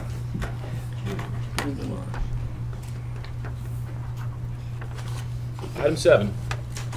Adoption of an ordinance authorizing the issuance of not exceeding 3.5 million of taxable revenue, sewer revenue bond series 2018 of the city of New Iberia, state of Louisiana, prescribing the form, terms, and conditions of said bonds, designating the date, denomination, and place of payment of said bonds, providing for the payment thereof in principal, interest, and administrative fee, providing for the sale of the bonds to the Louisiana Department of Environmental Quality, and providing for other matters in connection therewith. Can I get a motion? Second. Great. Who made the motion? Dustin. Motion by Councilman Swear and a second by Councilman Lopez, and now we'll have some discussion. And I give you Jason Akers. Thank you, Mayor. Jason Akers. Ooh, sorry. I don't think Bert needed it that loud. Jason Akers with Foley and Udell. It's a pleasure to be with you again. This is the final time that you will see any action items from the procedural side having to do with the issuance of the bonds to fund the project we've talked about a number of times, the levy, initially the levy at the sewer treatment plant. You have introduced this ordinance. In that time, we've also we've obtained bond commission approval. I'm going to keep with the goal today of good news, as the mayor mentioned earlier, and just kind of hit some very quick highlights. This is not exceeding $3.5 million. It is at a net interest rate of 0.95%. As we've discussed before, it's an incredible deal for you to pay your half of the improvements. If there is money left over, it can be used for other projects that are approved by DEQ. Here's the good news: in addition to the 0.95, you've also qualified for some forgiveness portion of this. We can't say the word grant because federal law prohibits it coming out of this money, but you have qualified for forgiveness up to $300,000, so roughly 10% of the borrowing cost. And what that means is that when you request an advance of funds, they're going to forgive pro rata up to $300,000 for you. So you're still going to get the full benefit of the $3.5 million should you choose to draw all of it down, but you're not going to have to repay $3.5 million, only $3.2 million. And I'm going to let David Mellon speak real quick about the benefit of the 0.95% interest rate, because it's also very good news. Thank you. He covered most of the points on the interest, but 0.95 is a very good rate. If we were in the market on a 20-year deal today, I would be looking at 4 to 5%. You'd be paying $1 million more. And then you also get the $300,000 forgiveness. May I comment on your audit just 1 second? Sure. I lived in that world forever, but I know that. you got an unqualified opinion. He called it a clean opinion, unqualified, no qualifications whatsoever. No adverse findings. I'm used to seeing 5, 10, 15 adverse findings that you have to answer, and they recur year after year. And those findings usually relate to your protection of your assets. So that's a very good report for y'all. Thank you. Thank you. With that, after today, or with your vote today, in approval, we'll publish the ordinance, begin the preemptive period, the last 30 days. We'll be ready to close anytime after that. Speaking with Vince earlier, we actually have a target date of closing before June 30. The reason is so we can get in within this fiscal year for the state of Louisiana. After that, we'll experience an unnecessary delay. We don't want to, and it'll allow you to start moving forward with the project. I'm happy to answer any questions, although Mayor Pro Tem told me he wasn't going to ask any, so I'm happy to answer anybody else. I don't know how you got that. He paid me $20. Something went on. I will answer yours as well. No, I'm good. Do we have any questions? None? Great, thank you, great job. Okay, thank you very much. All right, we have a motion on the floor, we're ready to go. Is there any discussion? Hearing none, please vote your machines. Thank you, good. Thank you. Thank you, gentlemen. Thank you. Madam Clerk, item 8. Executive session of the council to discuss litigation caption Gene Wilder versus City of New Iberia, docket number 131853, 16th Judicial District Court, Iberia Parish, Louisiana. I make a motion. Motion to go into executive session. All right, well, we have to vote. 2/3, so we need you to vote your machines. And it's unanimous, we're going to executive session. First time. Good. Now he's coming back. All right, we'll come back in session. We're on item 8, executive session, and I'm going to call on our city attorney. What we've been discussing is a lawsuit that was filed by John Wilder against the city of New Iberia as a small claims suit in district court. And this has been something we've been discussing with her for some time, but the suit was filed in March. And what the suit claims is that around March 13th of 2017, we had a wastewater crew on Ms. Wilder's property that injured with a truck, ran over her dog or injured her dog. And that her dog had a lot of medical bills, and she has sued us for the medical bills. She has sued us for $4,400, and I have documentation that she provided. The city has liability insurance, but our retainage, that is the amount that we have to absorb, is $10,000. So this is not an insured liability at the level that she's asking us to pay. And I'm not aware that there's anything in the budget to cover this particular thing. So the decisions we were talking about were, do we want to try to compromise the claim if we can?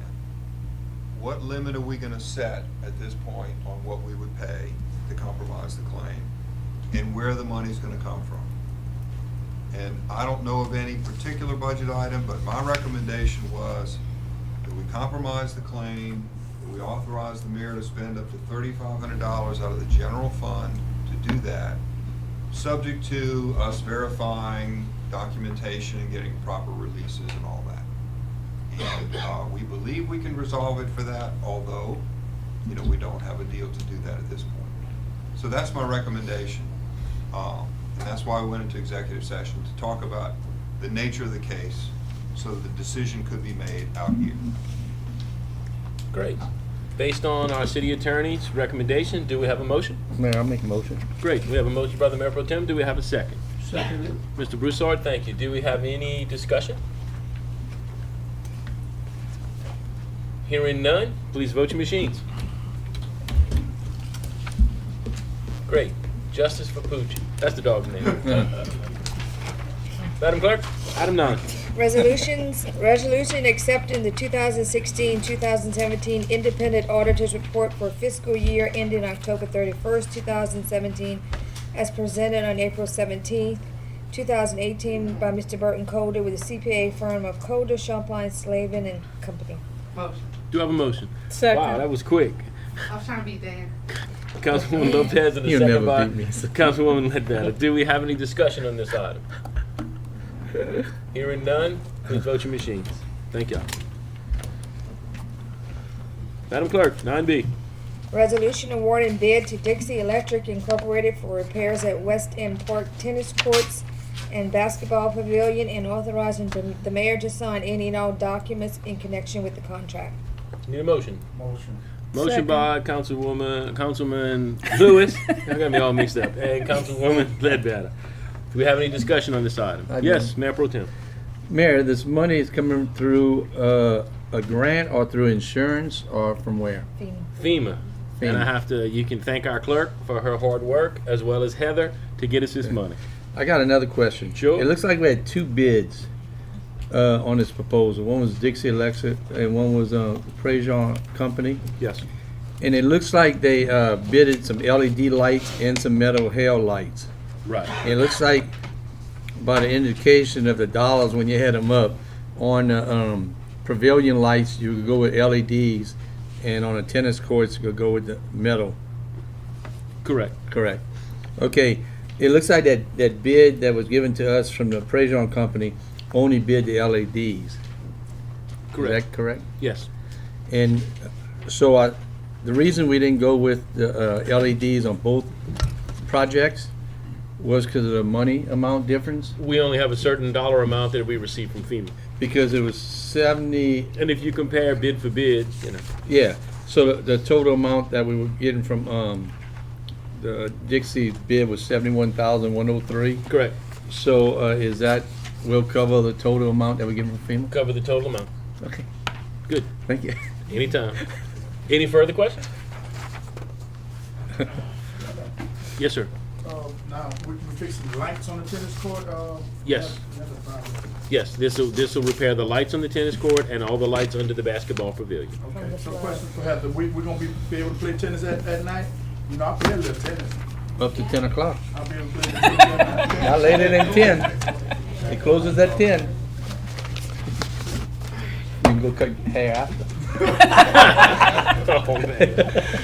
Any further discussion? You'll be the early bird. No further discussion? Please vote your machines. Great, thank you. And again, thank y'all for your hard work on this. Madam Clerk, 9C. Resolution authorizing the mayor to negotiate and sign contracts with Domang, Szabo, and Associates for the necessary engineering services in connection with the SRF projects, which includes Silver Street, Tampico Street, and Squirrel Run. Do I have a motion? Motion. Second. Motion by Councilwoman Lopez and a second by Councilwoman Ledbetter. Do we have any discussion on this item? Just Squirrel Run and Tampico Street, they're coming. Give Vince a couple of months, they're coming.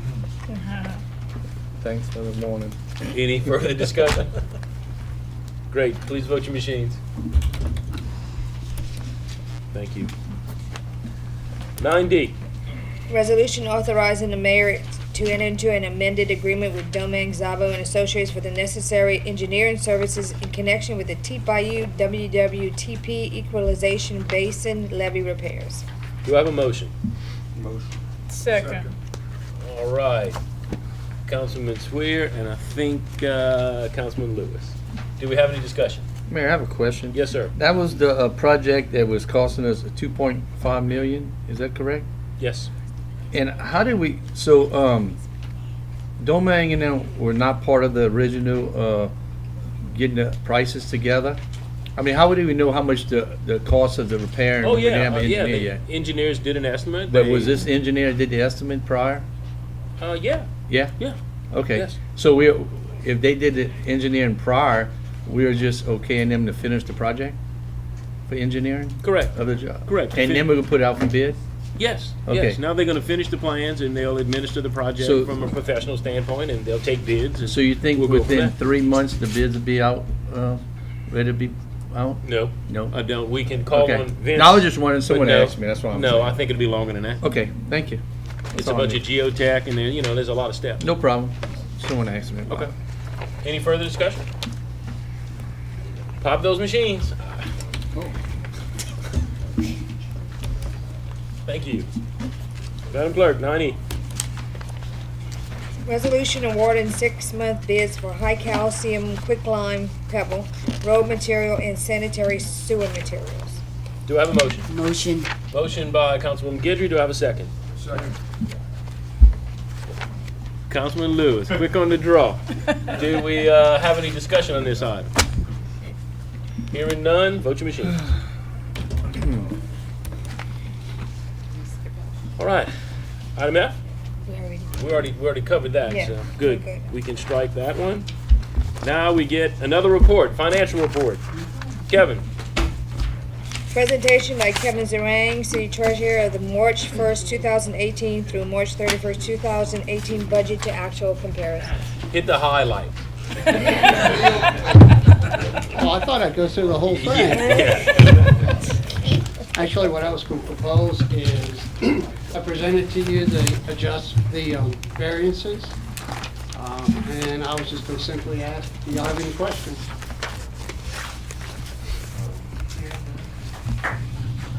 Give everybody a second. No. Anybody have any questions? Dan? I do. Good. One quick one. Hey, give him one. Hey. Wow, wait. Respect you, Yes, council members. I did. No, I'm just joking. Hey, when you gave us this breakdown of the sales tax, I see at the bottom you had it, the revenues, to change with the safety tax and without the safety tax that we Right, have. because I didn't think it was comparing apples to apples if I put in the tax for the police. Will you continue that throughout the year that way? I'm going to finish the year off like that. All the way through October? And then next year, that line will go away because it will be, I will be continuing that until January of 2019. So you will continue this through October with Yes. and without? But our comparison doesn't have it in. No, it because doesn't. It wouldn't be fair. It doesn't. It says Yeah. without. Okay, good. Right, so I want to be able to compare apples to apples. Great, thank you. Good. Thank you. Any further questions? Thank you, Kevin. Oh, and I wanted to let you know, we've been having so many because I wanted to get us up to current. So now it'll just be once a month. Awesome, thank you. Awesome. Okay, now we go to item 11. Madam Clerk. Dan Dahl to discuss the issue of abandoned swimming pools. Mayor Pro Tem Dahl? Okay. You have the floor. Again, thank you. No, this is, what this is we had issues in the past about people having swimming pools, and we had the mosquito control, doing stuff on private property. When someone have a pool that was abandoned, be green or slime, we would get to go back there and spray for mosquitoes and kind of take care of the problem. Over the years, it changed now. We have a mosquito control in-house now. It used to be Glenn Stokes years ago. And we do have pools sometime next to a neighbor that might be abandoned, or someone might have a pool above the ground that they don't use and they leave water in it. I'm just opening this up because the parish is having issues, and they're about to create an ordinance with fines included, and how do we address cleaning the pools since it's on private property, and if we can't go on private property, how much we can fine them to do it, because it's an issue when someone leaves a property and the pool's full of water and no one lives in the house. So it was just to bring it up because the parish would be doing all the legal work, be setting the fines, be setting the ordinance, what it would do. And I told them I'd be interested in maybe looking at their proposal, if this council would be open to it, and just see what they have to offer. And if we agree with it, then it's not a cost to us really to implement a thing to take care of the pools that's being abandoned throughout the city and control mosquitoes. So that was about it, Let's copy their homework. We will. Yeah. Let them do We'll it. just piggyback off of them. So I just thought if y'all open and not, I didn't want them to go through the trouble, give me all the information if y'all wasn't even open to the idea. Okay. Yes. Thank you. Thank you. I'm definitely open to it. Maybe this is a question for Jeff, so we'd have to go ahead and, like you said, piggyback with the parish, have an ordinance in place. Now, this money is gonna, so, like you said, private property, mosquito control can go on a private property, but we can't, as far as liability issues go, correct? Well, it's an issue that they're looking into because of the liability. So they want to put a fine included into doing it. And if legally we can go on the property, what's the procedure? Like we got to do when we go board up houses, there's a procedure they have to go through. And they gotta go through the steps to get that procedure, so we don't have to do it, So the upfront cost, like what I'm asking, the upfront cost, does it come from the mosquito tax? from It the sales tax? it would be no Mosquito cost to program, us. Or it's gonna come from? No, it would be part of their fee that, you know, be Right, they- deducted from the monies that we get. It's part of their operation. Right, that's kind of. But the people would get fined, you know. If they for- pay, if they pay it. Well, it depends what they tie it to. If they can tie it to their sales tax, I mean, property tax or what. But it's just something I want to bring to y'all just for discussion, because if so, let them do it, and if we agree with it, it's minimum cost to us. And I think it's an issue that, it is a problem, believe it or not. It's kind of like identical to a compliance issue. Like we charge Right. the property owners. Right, pretty much so. the taxes. Okay, I'm gonna do Jeff, then Natalie, then Sherry. Yes, sir. So, we could take this on ourselves, but what you're saying is we should just let them do that Mhm. parish-wide and include the city and deduct it from our mosquito control. Right. Yeah. And it's pretty minimum. It seemed like we have less in the city than they have in the parish, what I gather by the numbers that the councilman talked to me about and the experiences that I had when I was a council member years back. But where you're seeing now more, people are having a lot of above-ground pools that after a year or two, they just don't take care of it. But it becomes something to the neighbor that has to live with that. So that's exactly what you said. That was what I thought we could do, if that's all right. Great. Councilwoman Lopez. So this is. Dang. So this is like a thing. Like how many you said the numbers I told you. thing. How many cases do they have reported? I guess is my question. I know 3. 3 cases parish-wide reported. No, citywide. that I know. Citywide. And I mean, people don't all come report it. I just know of 3. Okay, so 3 cases citywide, and if they do their ordinance, do we then again have to publish their ordinance into our ordinances and pay for our ordinance to be published? If their ordinance is gonna say they can do that in the city, I don't know if we need our own ordinance. I'm not just asking for But- clarification purposes. That's a good question. What I gathered, they were doing it in the parish, even though the city is part of the parish. But it wasn't to be incorporated as city of New Iberia, just the parish. Okay. Now, that's what was told to me by the council member that's dealing with it. Well, let me talk to the people who do the ordinances. Okay. Andy or Dean or somebody. Yeah, because we pay the tax. And find out what they're doing. I would have no problem with them doing it throughout. Yeah, but- because we pay the but- mosquito control tax. But, you know, talking about findings, if we're able to find these people when they don't follow the thing, then that's some monies that we could occur in that thing. Well, We're that's true too. probably gonna talk about that kind of thing in the next agenda item. Okay. Thank you. Okay, and Councilwoman Guidry, you had your hand up? I just wanted to follow up with Mr. Dan, what he was saying. I actually came across that early on when I took the seat, and there was one incident, I think maybe Mr. Jimmy might remember, where a swimming pool was abandoned, but I don't think he can go in the yard according to, because it was on private property. And if you have a whole bunch of neighbors that's complaining about an abandoned pool, and then you have mosquitoes that's swarming, but then you can't get on that property. So, we would rewrite the ordinance, I guess, would that take care of that, the parish thing that you're talking about? What I gather will, so And instead then, of paying and our even though lawyer. if it poses a threat for the community, I mean, for the neighbors, and there's a problem with mosquitoes because of that pool, then we would be able to just go in and spray? Well, that's what the homework they doing with their legal advisor. Okay. Because, you know, people get a pool, and they're excited to get a pool. After their kids leave, they kind of like, we done with this, but the pool still stays there. Yeah, I got one sitting now. Look, Jeff.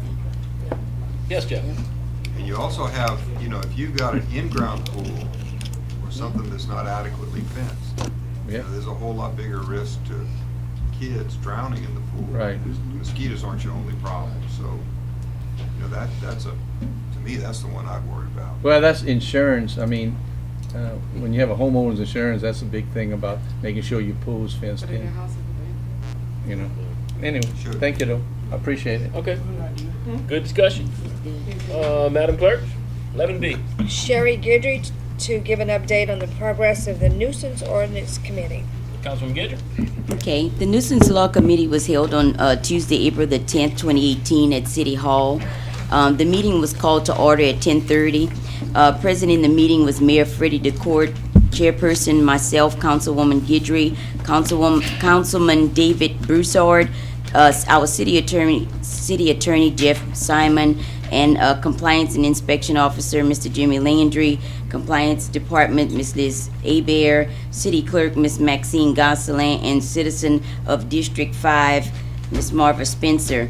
The mayor led us in prayer, and I distributed and prepared an agenda with a list of topics for the committee to accomplish, in hopes to accomplish an effective meeting, and hopefully we can come up with some valuable contribution to the nuisance laws. We first started off with the tagged vehicles. I think everyone was in agreement with the door hanger. We had a great discussion about it, and we agreed that it's going to be a part of the notification process as a courtesy, but not necessarily a part of the ordinance. Okay. Also, it was decided that by all committee members that, let's see, I said that already. Mr. Jeff introduced a revision of a compilation of ordinances prepared by Ms. Liz Abear, and to discuss with us the committee allowing 30 calendar days prior to towing the vehicle. Committee members was all in agreement with that. A discussion was also made concerning the revisions to 3884. Additionally, for extreme cases, we talked about judicial abatement, and which would necessitate filing a petition to abate, and would also apply to junk, abandonment, and demolishment. Also, too, there was a discussion made about revision to ordinances made by Mr. Jeff and Ms. Liz about the painting boards for demo structures. Basically painting the boards close enough to harmonize the paint of the structure. The paint has to match the interior color, or at least come close to it. Again, all cases ignoring this ordinance or extreme cases after the proper notice is going to be turned over to the city attorney, and then the abatement process, and it will begin, and then a petition will be filed to court. A discussion took place also concerning chapters being closely combined together so that residents have a easily and readily accessible to look them up. And it is my hope that our city website also is updated with the revisions and the changes, and also become more user-friendly for our constituents, so that way the manifestation of questions and concerns after City Hall hours, that they can get those things answered. The committee discussed Section 3882. Also, a discussion took place concerning no covers about cars. We talked about antique cars, RVs, boats, and the prerequisites required to be in compliance with the city ordinance. And each item on this agenda was voted on unanimously by the committee. Also, too, revisions on 3831, recommendations, we took out the word in quote-unquote self-propelled. We also, Ms. Liz also added utility trailer, quote-unquote, and after all revisions were made, an email, it will be sent to each council member for you to take a look at it. Also, maybe add some suggestions of your own, and then be brought to the council for a final vote. And that is an update of the actual nuisance law committee. Thank you. Mr. Broussard. It's a very, very important division that we have to, every day we work on, every day. Boats. I got a house that collects, we get old boats, put them in his yard, and 3 other cars. And we asked him to clean it up. 6 months ago he cleaned it up, now he's dirty again. So it's important. Yes. That we clean up what you're doing. We have to go further, but we're finally getting there where we can follow something that we can use to because it is sad when you drive around your district. And we can't get rid of this or that, because it says we can't do it. Let's do it. I don't want my neighbor, I always tell my neighbors, I want you to live as good as I live. You know, I don't want noise, I don't want stuff next door that I don't care about. I try to treat everybody where I'm looking at my house if I was living here. And thank you for the effort in putting all that together. I want to thank the committee as well. They did most of the work. I just kind of whippersnap it a little bit. The only question I have is to clear it up with the public. I've been getting a lot of calls on cars. So when are we looking at start tagging vehicles again and getting things moving? Ms. Maxine, you said that the revisions would be made in about 2 weeks, correct? I have revisions I can get out to y'all, but they're ordinances, so we would have to have public hearing. Yeah, we'll have a month It's process. gonna be a little bit of time. Okay, but the actual revisions to be emailed to the actual council members, when is that going to be completed? Yeah, we can do that by the next meeting. Okay, and then after that, we need to do a public hearing, is what y'all saying? Well, we'll have a discussion item Mhm. on the agenda. So I need to so put that it back everybody on the gets their agenda? Input. Okay. And then after we do that, then we'll go through the ordinance process. And Yes, the sir. ordinance process takes 2 meetings. Okay. I'm looking at about, what, 2 months? Probably, yeah. The short answer is probably 2 months. Oh, 2 months. Yeah.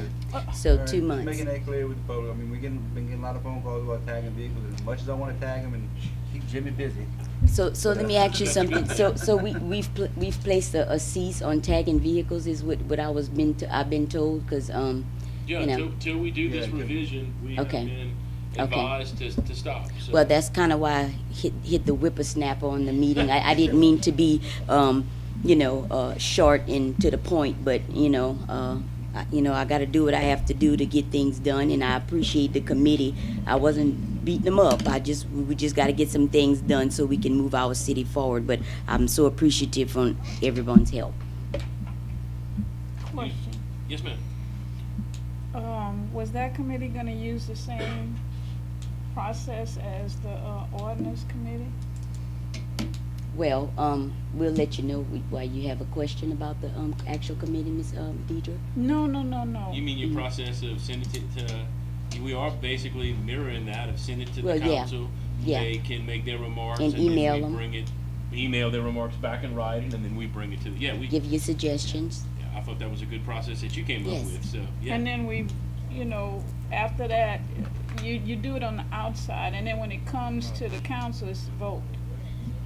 That's what we're hoping. Well, we have to You get know, this will public be the notice. first time that we, Yeah, you know. yeah, that notice, part I'm and talking then- about, Yeah. but all of the particulars, the discussion and all of that will be done with. But we want to make it known, That's what we're hoping. Ms. Deidre created that process. Thank you, Ms. Deidre. Yes, Jeff. We hope so. Yes. Yeah, we hope so. I have one question. Yes, sir, sure. How many people are on the committee, and who's on the committee? And can all of us go to those? No, Okay. that's the problem. Well, we can't because then we have we're breaking the sunshine law. We're having too many people, too many council people at a meeting. I understand that. Who's on the committee? Just for, You had and how read- many can be on it? I know it's made of. Well, I'm the chairperson of the committee. The mayor always attend, Mr. Jeff, our city attorney. I know Mr. Broussard had some concern about the RVs and the boats, so he came that morning. Miss Maxine attends and Steph keep the minutes. Mr. Jimmy attends because he's inspection and compliance. Miss Liz came this time. And I had a citizen that I pulled from District 5 for input. So I'm not just coming up with stuff. I want their input as well. Everybody want to show up and have two. So if y'all want to alternate, maybe in Right, and we could alternate. I mean, If y'all wanna I can't alternate. have, How many council people are allowed at those committees? Three. Three. We can't have four. Can't have We four. can't have four. Right. It's not an official committee appointed by the mayor or the council. Okay. It's volunteers who get together. Correct. And so it's not, it's not a public meeting and all that, although the door's open. Right. So it's not an official committee. Right. And I think at this point, we pretty much know what we want to propose. Okay. Because we're dealing with junk cars, junk, demolitions, boarding of houses. We try to consolidate that all together to kind of give us It's a lot some of work. remedies of us acting and charging people. or a misdemeanor violation, or taking them to court to get a court order to make them clean stuff up. So we're trying to bring it all together, and I don't think we need another meeting before we get a draft to the council. Okay. Right. But we want to continue this, like, any council person can start a committee, and, as long as there's 3 or less, then we're not, That was my real I know. question. Y'all doing a great job. I don't But wanna- any committee, I'm good. and we had kind of Have said that fun with it. from the beginning, we've never had committees for the city, we just haven't done that.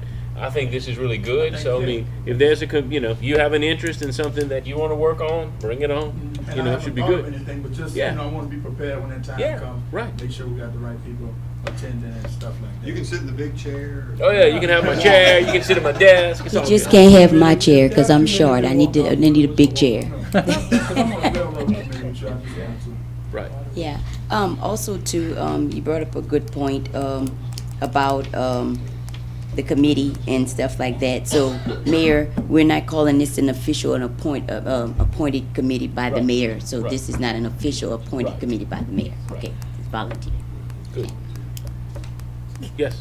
I just want to reiterate, I had asked this a while back that when we get sent the changes, if the changes are highlighted. Could be in red or Or highlighted. red, that way we know exactly what verbiage was changed. That way if I want to look at the old and I'm looking at what you're sending, I can see easily. Was that, or y'all was just gonna rewrite it We've rewritten the whole thing. Yeah. already? Okay. Yeah. I mean, if what you want is a red line, that could be done, but that would take a lot of time. And if not, we can get together and I It's can go okay. back. It's and okay. I'll just print I've out been the old giving stuff you and cross it. Yeah, this updates one was every a lot time we more had a than just a meeting, few and I have a changes. list of things that's that I why could I had actually asked give for you, them. Miss Natalie, if you would like. Those meetings that we've been having, I can Yeah, give you a it's list okay. of I'll just print it updates. out and read this of out the myself. revisions. Not to interrupt, but Yes, sir. next Wednesday, the 25th at 10:30, any one of y'all want to come, we're having a committee for our train safety. We've been waiting 5 months. We finally got a letter from the state explaining a lot of good details. So anybody in this council, 3 of us, I'll be one. Y'all 2 want to come. So Good. Mayor. 10:30 Wednesday. Yes, sir. Maybe after y'all send the changes to all the council members, and if some have some concerns about what they want to see changed, maybe they can have a meeting with the chairperson to explain why we might want to do that. Because like I said, it's limited to how many people can be involved, but I would like to at least let the chairperson know why I would want changes or what we thought could be different, if that would be open to you. Yes, sir. Thank you. Yes. I would prefer, this is just me, because people like me who work for a company and can't leave, like that's hard. I don't have that luxury as much as I wish I did. If somebody has issues, wouldn't it be easier if you could just reply to all on the email? That way everyone can see kind of where everyone's conversation is going. Because like I said, I don't have that luxury What luxury? of like coming here during the day for a meeting. Like I can't take off of work to come. Oh. So like if Dan has an issue with item 4, he can meet with you about it, but either him reply all to the email or you send an email out after saying, hey, I talked to Dan, this is what he says about item 4. That way we can kind of be abreast. That way, like Ms. Ledbetter says, we don't get here and have to discuss everything for 2 hours. Well, the other thing is That'd too, be fine. Ms. Maxine, do you send a copy of the minutes of the meeting to every member, or is just me that you're sending it to? Just who's on So the can committee. we send a copy of the minutes of the meeting to Ms. Natalie as well? Well, the members too. That way, that's another way of keeping up with the revisions that's being made by the meetings as well. You're making a face. You're confused about what? Well, because minutes don't usually, your Well, minutes include no, all the changes. the minutes, well, what it is that every item, we vote on it. So that means that if it's a unanimous vote, then that's part of the revisions. So that's probably what's gonna be included in that email that we're talking about. So that's what I'm saying. So the minutes of the meeting. I'm not worried about like what y'all been doing. Like I trust what you've been doing. It's not about I'm that. not worried it's either. about if Yes, ma'am. anyone wants to make any changes to what you've done before we come back. I just want to know what their suggestions are. I don't need Right. to know everything y'all been doing. I trust that process is moving Yes, along ma'am. just fine. Yes, ma'am. It's just like if y'all wrote 4 a certain way and Dan wants to change it. I'll know about it before the meeting, and it won't hit me at the meeting. Does that make sense? Yes, ma'am. You're gonna be, every council member is gonna be sent an email prior to, before the meeting, so y'all can make any suggestions, changes, or whatever it is that you want to do to it, Miss Natalie. Right. So I'm just saying, if anyone replies to it, if they reply to all of us, so we'll we make sure all everybody gets can that. see It what makes sense. It anyone's makes issues sense. are. That's Yes, all I'm ma'am. asking of everyone. Right. Yes, ma'am. I'll try, Yes, sir. I'll try to highlight the changes. Okay. But, yeah, I can do that. I can't do your red line, which just takes too long to go back and do that. It's a lot of changes. Because Liz gave me a draft that I've been And I working got with, a some. lot of her work. Yeah. But, you know, we don't want to start having meetings by email. Yeah. You can't do that. Okay. No, that's not what I meant. Just the No, changes. this is, We'll get you the changes, and everybody will No, get but, it, so we can discuss it. But that's not what I meant. All I'm saying, I asked about Yeah, the whatever changes. I'm happens okay with from that. I'm saying from the time they send the revisions to the time we have the meeting, to create the discussion at the actual meeting, as to make it as small as possible. If anyone has an issue, to just reply to all. That's it. Because I'm interested if somebody else has a different opinion. I'm interested in knowing that and knowing that. I don't see a problem with that. the process was, if somebody had a suggestion, to send it in writing to the chairperson. Okay. Okay, the chairperson in that committee, like, she would pass it on to Jeff, to see if it could be done.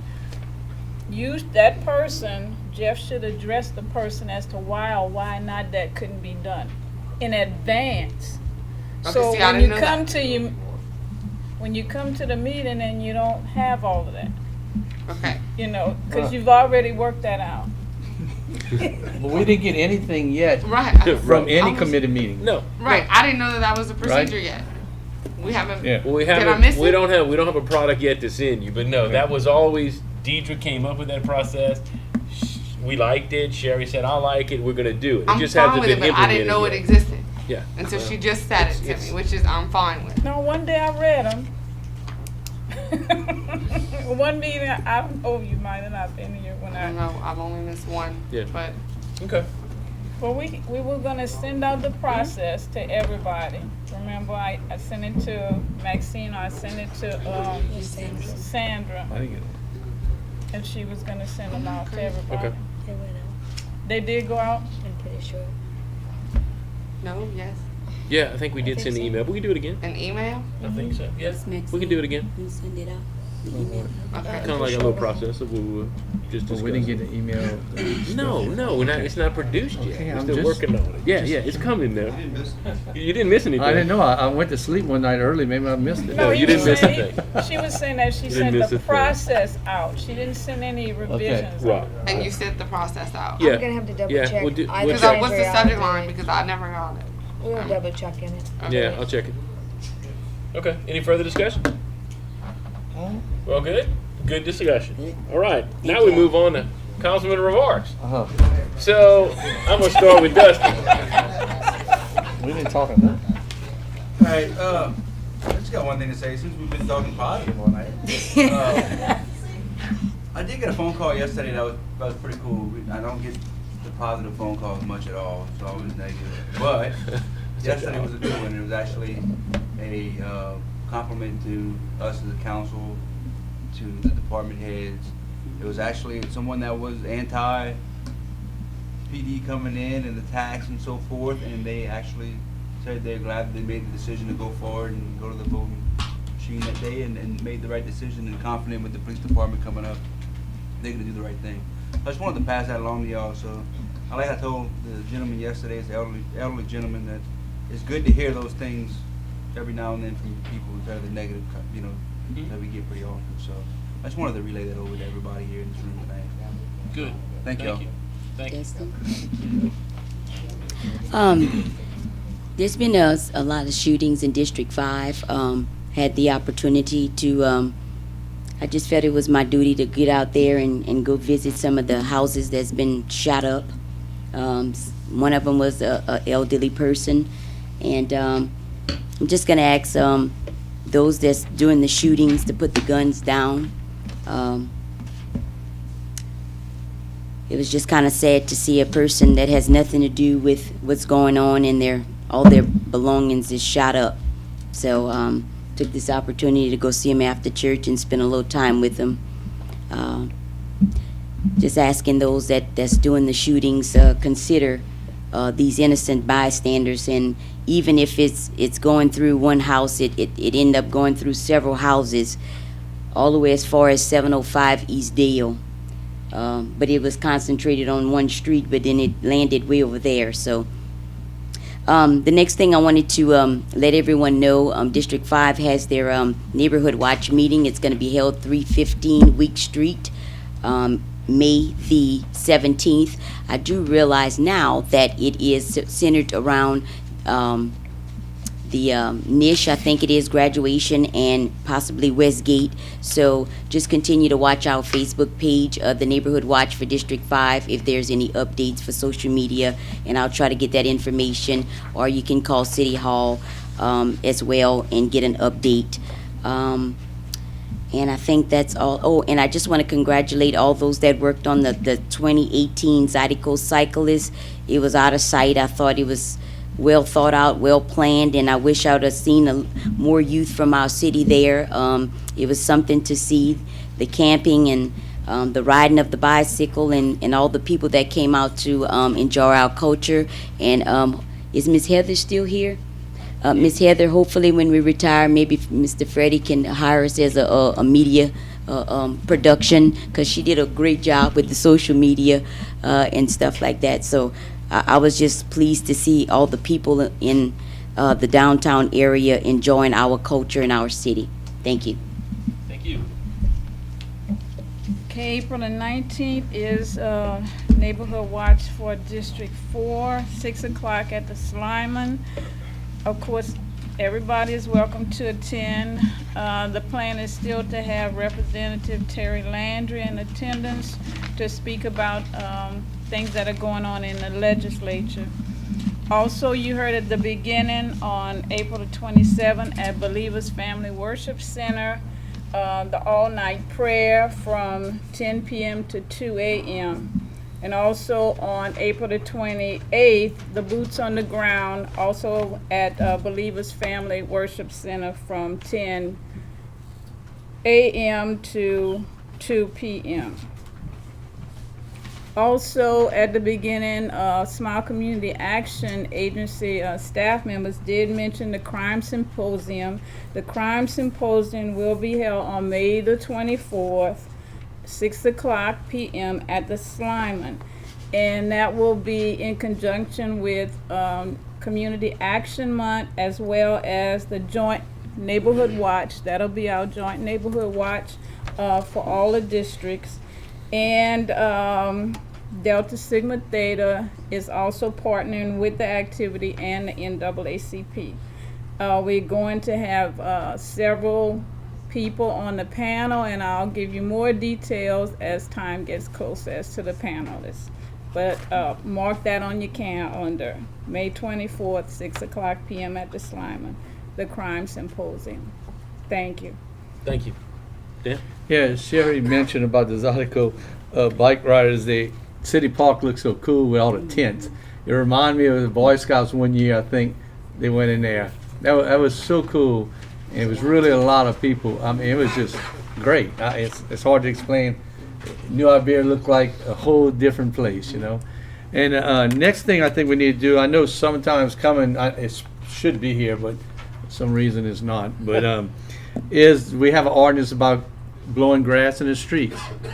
And I think those people that do it for a living, we need to bust one of them. I really believe that. Find one of them high and the word will get out quick. I stopped someone the other day and kind of told him you shouldn't do that, and then I was kind of concerned because he didn't listen. So I think I forgot what the fine is, but I think we need to get one of these people and start it early, because it is an issue to us on drainage. It's not because we don't want grass on the street. It's something that affects everybody when the drainage and the rain comes, and we've been getting a lot of rain. So I would like to look up that thing and see if we don't have enough meat in it. Let's put some meat in it, because it's going to be a long, hot. Normally we have a cold winter and a wet one. It's going to be a hot summer. And you got more and more people are out of work and starting grass cutting services. And I don't think they know. I don't know if they, when they come get that, well, most of them don't have licenses, but I hate to say that. But I think we need to really get on top of that, Mayor, because it is an issue and it's happening throughout the city. And it seems like they really don't care. We also have that letter that we had produced and that council people can, request that a letter be sent to the homeowner. So that's a tool that we do have. I don't disagree with, what you're saying, but that is a tool we already have in the toolbox that a few people have used a few times last year, but that's something that we do have. Just call Hillary if you see it, give me the address, and we'll send a letter to the homeowner, and maybe, that can have some effect. But see, one thing about homeowners, they don't mind raking up their leaves and put it in bags because they know someone will pick it up. But these people, it's hard to do it. They come in and so quick. It's all about how quick they can do a job and getting their money. So I don't think the homeowners is a problem as much as the license or business people out there. I appreciate it. Okay, thank you. Mr. B. Uh-oh. What we got? You got paperwork. I skipped it last time because we had a long meeting, but I'm gonna carry it on this time. It's Okay. important to the people. Mr. Mayor, Fred DeCourt, want to Yes, thank sir. the staff. Your staff, I forget them a lot of times. Want to thank all your department heads, all the employees, all work keeping your Iberia running smooth. Also thank the state for projects, also making Iberia city safe. Department heads from the state make decisions sometimes that hurt and are unsafe for citizens of New Iberia, such as this letter here proves it. We've been having a turn in our, the last time probably I'm gonna talk about this thing majorly, but we have the letter we asked for from the state, from Mr. William Oliver, the head man in Lafayette. Here's his letter. Made out to Miss Maxine, but we asked her to get it to him. Subject, left turn, facing Louisiana 674 Amador Drive and College Park Drive. In response to Iberia Parish Council, I don't know why they put Iberia Parish Council, we're the city of New Iberia. Resolution number 8 to 12 regarding the possibility of installing a protected left turn phase for vehicles on LA 674 Amador Drive. Westbound approach to the Louisiana 674 Amador Drive. That was there for over 35 years. They changed the pole, they don't give us our arrow back. It's not important anymore to the elderly people that are in them two subdivisions. But they decide not to do it. Signal in the city of New Iberia, Iberia Parish, the following information is submitted. Our district traffic engineer prepared a traffic engineering report. Sit there and count for an hour at 7 in the morning. The report stated that on the westbound of Louisiana 674 Amador Drive approach to the Louisiana 674 Amador Drive, the College Park Drive signal protected left turn phasing was not warranted at that time. Now here it gets good. According to the LA DOTD Traffic Engineering Manual, Section LA1, study of traffic engineering location. If a location has been studied within 2 years of the current date, a new study shall be conducted only if there has been a major traffic generator or traffic volumes added to the area. How much more can we be when we lost our bridge for 3 months to come out of one area? Now that looked like would respond to be enough. Since there has been no major traffic changes in this area, and the study in October 2017 showed that LA DOTD protected left turn phasing warrants were not close to being met at the time. Yeah, 7. You're not gonna meet it at 7 in the morning, counting cars. I saw them personally. So if you have any questions, give a call to William J. Oliver. If you don't like what I said, and that's his letter. His phone number is 262-6100. We're not gonna lose this battle. I never give up till we win it. And he thinks I'm finished with him, he better look twice. And he gave me some bad words last time I talked to him. Also, Governor decided to move our Wildlife Fishery Builders Office to in Iberia, consolidated with Opelousas and all three in Lafayette at a major building of $7 million. Consolidate. Mayor, you said yourself, we losing $1 million in Iberia Parish, the city, parish. We losing $1 million of money generated by losing this one building. Anybody has any, they think it's a done deal there too, but they haven't met Mr. Broussard yet. Please call Governor John Bell Edwards. His phone number, 225-342-7015. This is a bad deal for New Iberia. As you know, David Broussard never stops fighting for the people. So I had to come up with this. I'm sorry it's a late time. I didn't do it last week because I thought we were late enough. Looks like we went past the time, but I had to let the people know where we stand on this issue. And I hope everyone stands the same as I'm saying. You don't give up the battle, even though they say it's done. And I'm talking to the man himself in Lafayette. Come change it and give us our back that was there for 35 years. Thank you, Mr. Broussard. Yes, sir. Yeah, okay, so Thursday night, Smile, as y'all heard, Smile celebrating 50 years. Well, this Thursday, they're doing a community needs assessment over at the Parish Community Action Center on Walton Street, 722 Walton Street. That's gonna be at 5 o'clock. And basically asking you to bring your concerns concerning community action and poverty. That's gonna be Thursday. Ms. Robbie and Ms. Eva did a great job talking about our teen summit. That's going to be May the 12th at Anderson Middle School. Not going to get too much details, just y'all come out. They did a great job sharing that with us. And also, my church, Mount Calvary Baptist Church, under the leadership of Pastor Mark E. Lewis, and our sisterhood ministry, we are doing, again, Prayer for America. It's called Unity. It's on the National Day of Prayer, which is the first Thursday in May of every year. We're doing it at 5:30 at Mount Calvary Baptist Church. And that's all I have. Thank you. Natalie?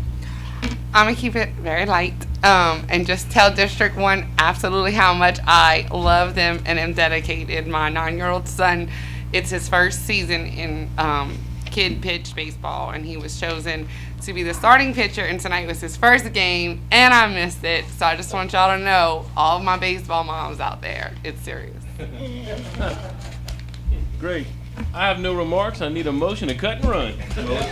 Motion to cut and run. Thank y'all.